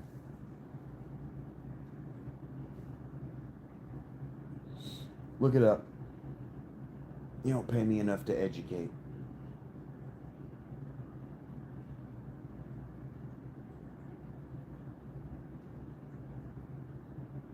Can't do it, won't do it. I lack the skill, and I'm not going to learn it for free. Not anymore. No more skills learned for free. Everybody else gets to learn their skills on the job. Well, no more. Just no more. I can get paid, I can be praised, or I'm just not going to learn new skills. Know my worth. Bargain for it. It's Keynesian economics at the basics.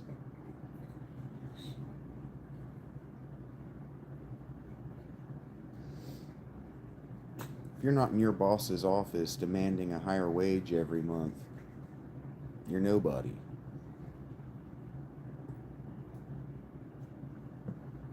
If you're not getting that raise every at least 1 in 3 times that you ask for it, you're nobody. They don't want you, they don't need you.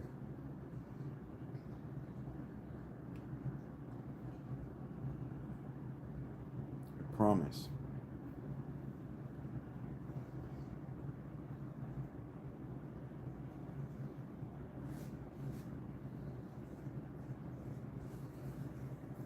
What do you see me doing right now, Agent?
Why seems like you're not capable of inductive or deductive reasoning?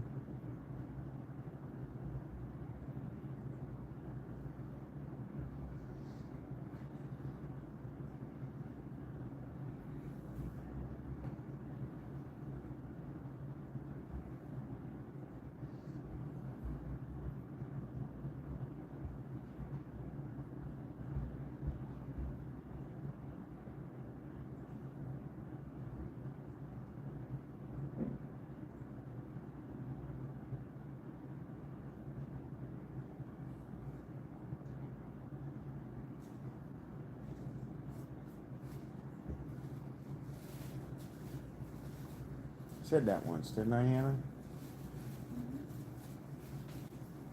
I'm not here for a living, I'm here for the living.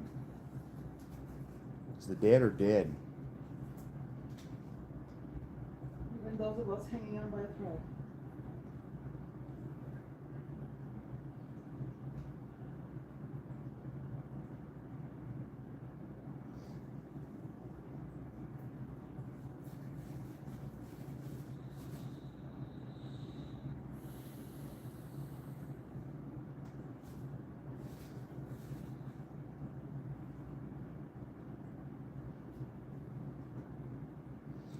I thought that was pretty funny. How I responded to Sarah. Oh, we're playing Jeopardy? Yeah. I thought that was pretty clever. Whatever. That might be Sarah Eyelash. Hey. Remember Sarah Eyelash? No. She's the one that asked if you were giving out mustache rides. When I was like, well, you're gonna have to get in line.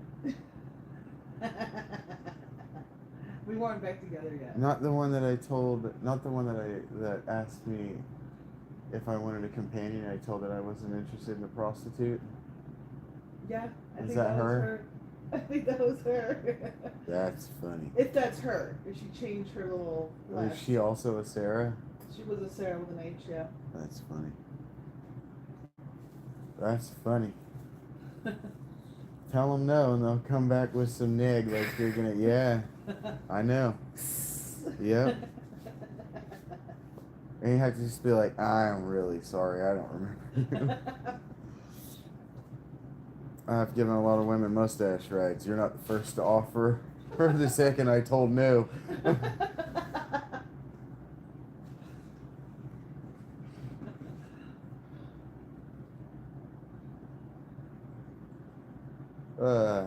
Whatever, man.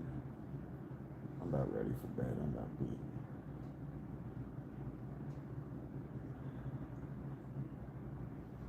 Just can't sleep with you not here. Ain't right. Hmm? It just ain't right. Ain't reasonable.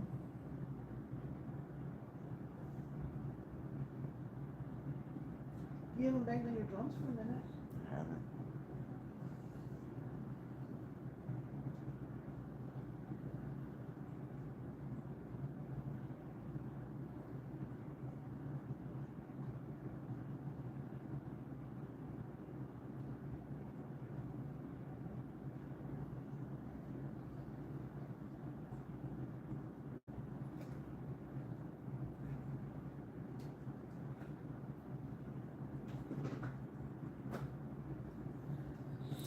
To what, Ollie?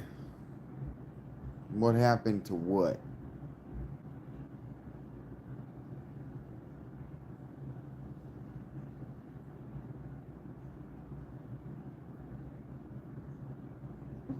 I didn't even notice that that was redacted until I muted it. That was so funny.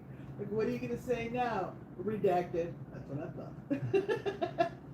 Like, way to hurt a woman's ego, man. Like, punch in the tits. She's probably at home like,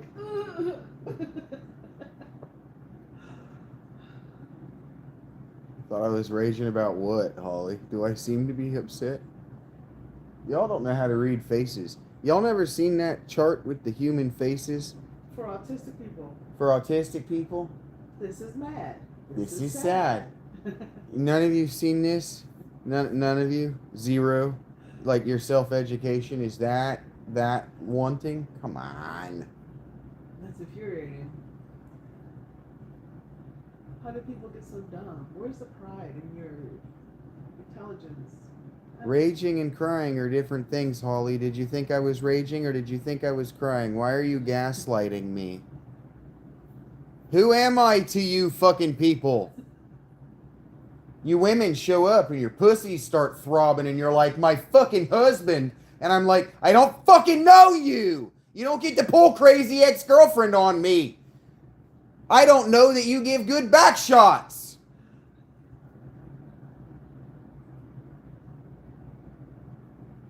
Look, I'll put up with a crazy girlfriend, crazy ex-girlfriend, if I know that she can fuck. But I don't know you, Holly. I'm not raging, I'm just being funny. Damn. I find you very funny. My voice is shot, so it's just gonna sound like I'm screaming into a busted microphone. I think it's funny to yell. Old enough to be your dad, probably, Ollie.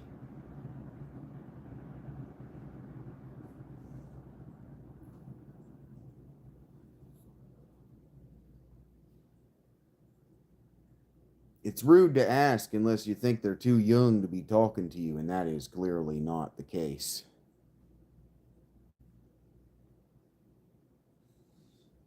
You might be too young to be talking to me.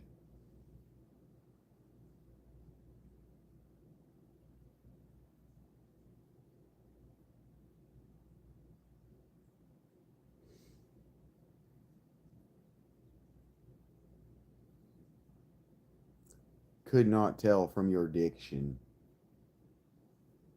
that you are not too young to be speaking to me.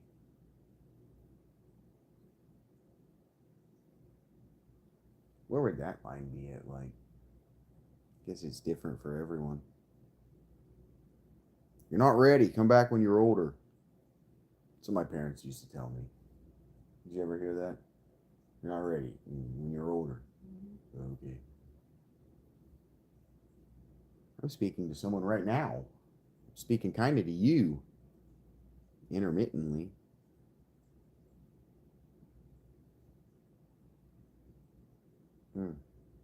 Wasn't you?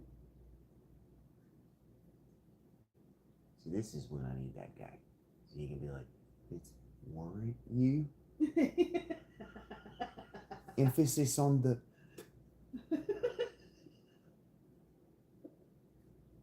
And I can be vindicated.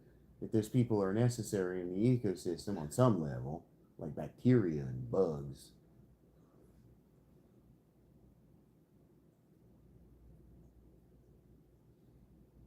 I will never be able to grow a real beard. I am a genetic mixed breed, so to speak. This is what I got. Ollie, I'm not painting you a word picture. You don't pay me enough.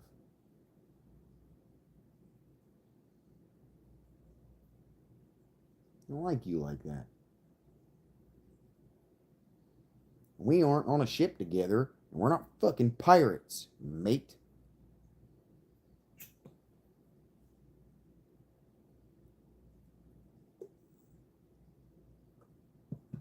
I am hoping that you would leave, Holly.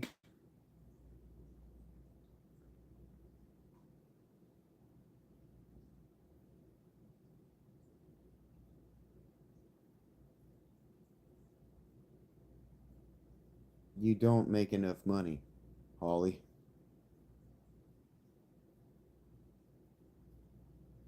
Donate all proceeds of what to charity?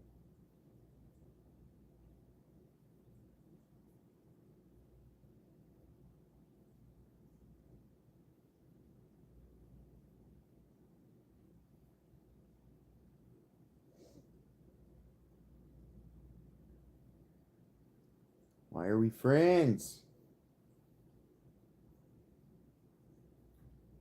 Like, Aristotle is just, he's turning over in his grave fast enough to power Chernobyl.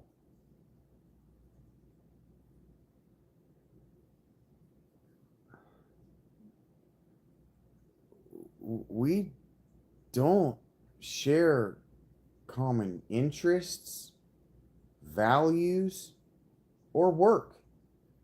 We are in no way friends.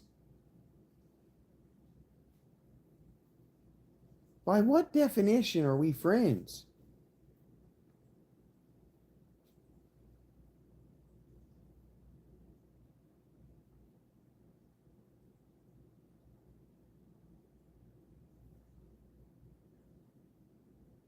Yeah, sure, but again, by what definition?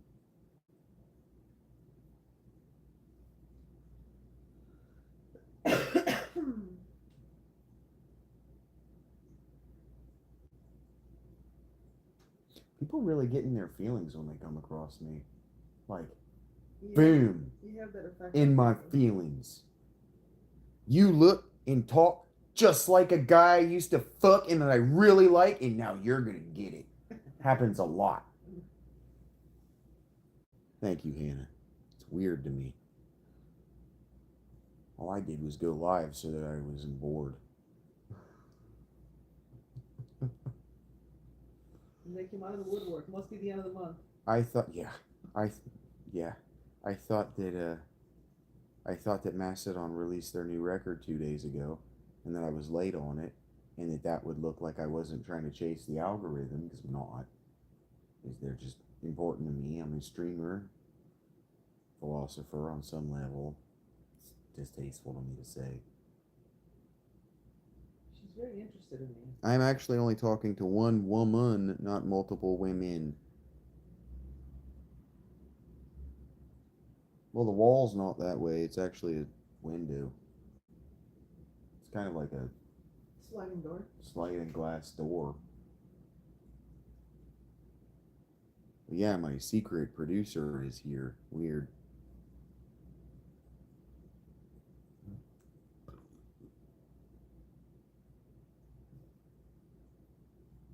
It's weird to me that women don't know the difference in the spelling of woman and women, but they're going to be mad when a man wants to go into their bathroom, but they definitely know the difference in a man and multiple men. That's just like staggering stupidity to me. Same fucking word, it's just got a couple of letters in front of it. Woman with an A.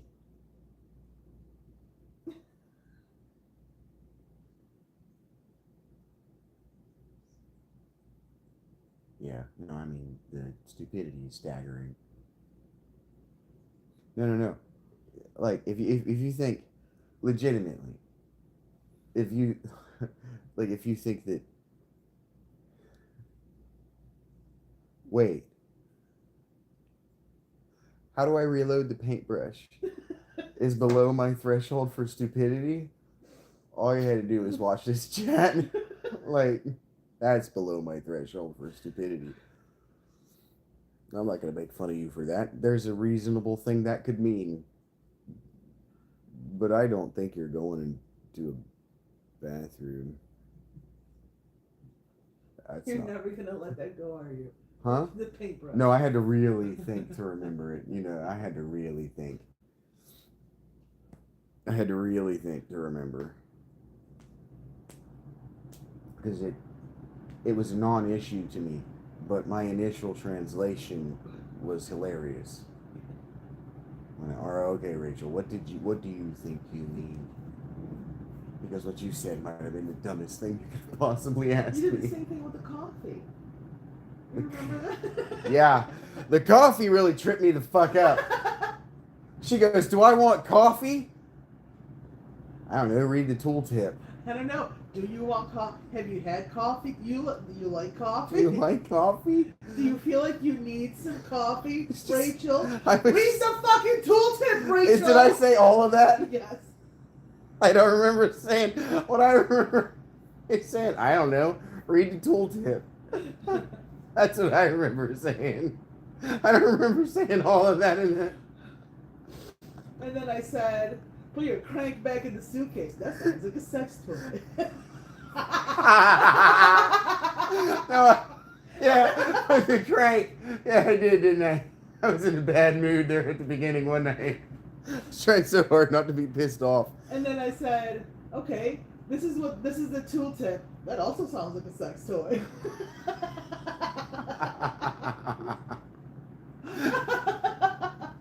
And then you go, you went, "Can be made to make coffee with water." And I said, "Okay, you were talking about the fucking beans."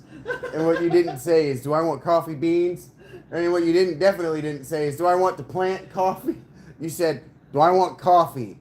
And I was just like, I'm expecting you to read between the lines. I know, man. I know. Look, I expect you to be right here. Man. I'm doing my best to be patient when I say, "I don't know." What are you even talking about? What do you mean? What do you mean? What do I mean? Right.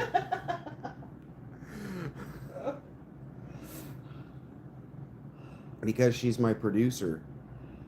What's a convocation? I don't know. I just convocation. A convocation. What is a convocation? Well, you convoke something when you say, like, when you evoke something with other people. A convocation is like a Catholic thing where they bring a soul into the ring of people, usually in religious or academic settings. That's exactly what we're doing. That sort of. Sort of. It's religious. I mean, good job, Holly. No, you cannot spell, Holly. I don't know why. Okay, like I'm trying not to judge. I didn't even notice that. I'm sorry, that was my bad. I know. I was trying really hard not to notice it. I read convocation, not convocation. And so convocation is bad enough. But then the convosation is really hard. I'm trying my best to give you the kind of forgiveness and respect and dignity that I ranted about after yelling at you about the fucking coffee thing. That's just living on my soul. Like, I don't know why I needed to burn those guys, but I had to. They just needed it, and now I'm here going, oh, I wish they were fucking around and not talking to me. It's fine. I'm trying to ignore it, but I also don't know why you're hate baiting me.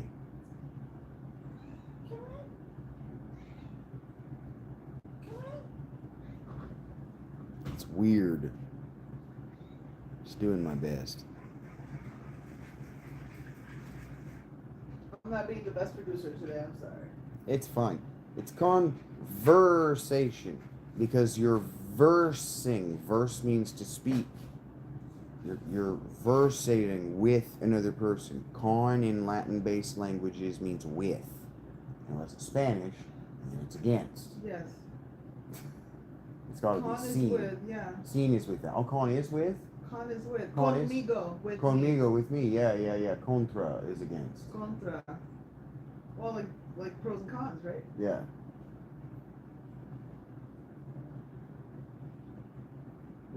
Are pros and cons an abbreviation for bigger words? Yes. What, do you know what they are? Well, the con means against in that sense. And the pro is for.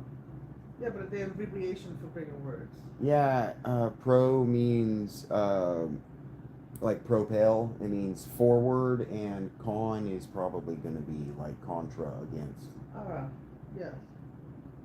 It's probably propel and contra, or contrary. Contrary.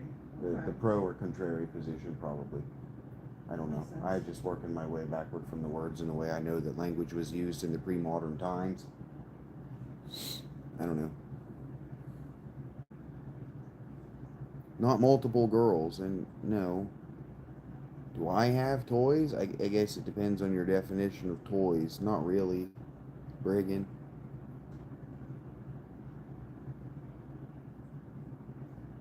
What's the difference between a toy and a tool?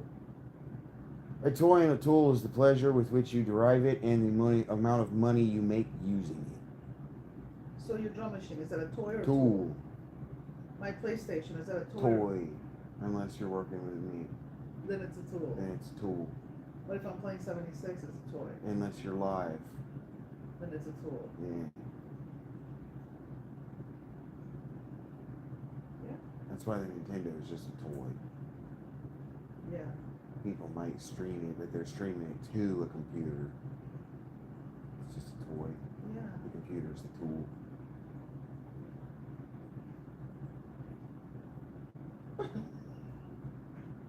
Holly's trying. She's trying to be funny. Hey, no, I almost had the same question. I'm trying not to move beyond Holly. I'm trying to incorporate Holly into my morning.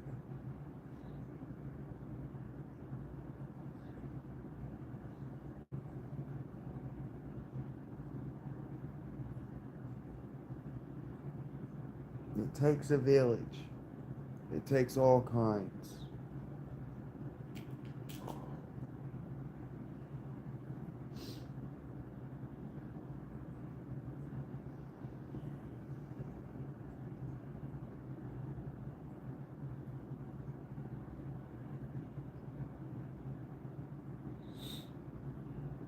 It takes every one of us working in convocation. We don't have to be working directly together, but kind of like I was talking about with the religious life. If you assume that the person to your right is moving in the same direction you are, the person to your left is moving the same direction you are, the person in front of you is moving the same direction you are, and you're not going to get log jammed on a crowded road. Because 8 billion people means every road is crowded, technically. If what you want is basic food, shelter, clothing, education, and work, every road is crowded. Like this road is crowded. I'm not trying to get famous. Just trying to find a living. Find something I can do to celebrate my life and the lives of those who are today working toward that common goal. So anyway, thank you guys very much. That's one person down. I'll see you around. Or wait, no, that's down to one person. You'll see me around. The plan was to go to bed early so that I could get real sleep, so that I could wake up energized for tonight, because Ord night, and it's going to be so not stressful. But it's always stressful, and I didn't want to go through the first of it, caffeine and nicotine sick. But I've done what I've done to myself. Choice I made.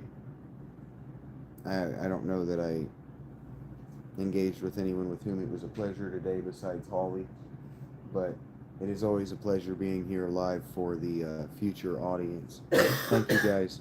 And there's a non-zero chance that one was Jackie, and so we're keeping our cool for Jackie, except when it's funny to lose it. Yeah. Alright, I love you guys. I'll see you around.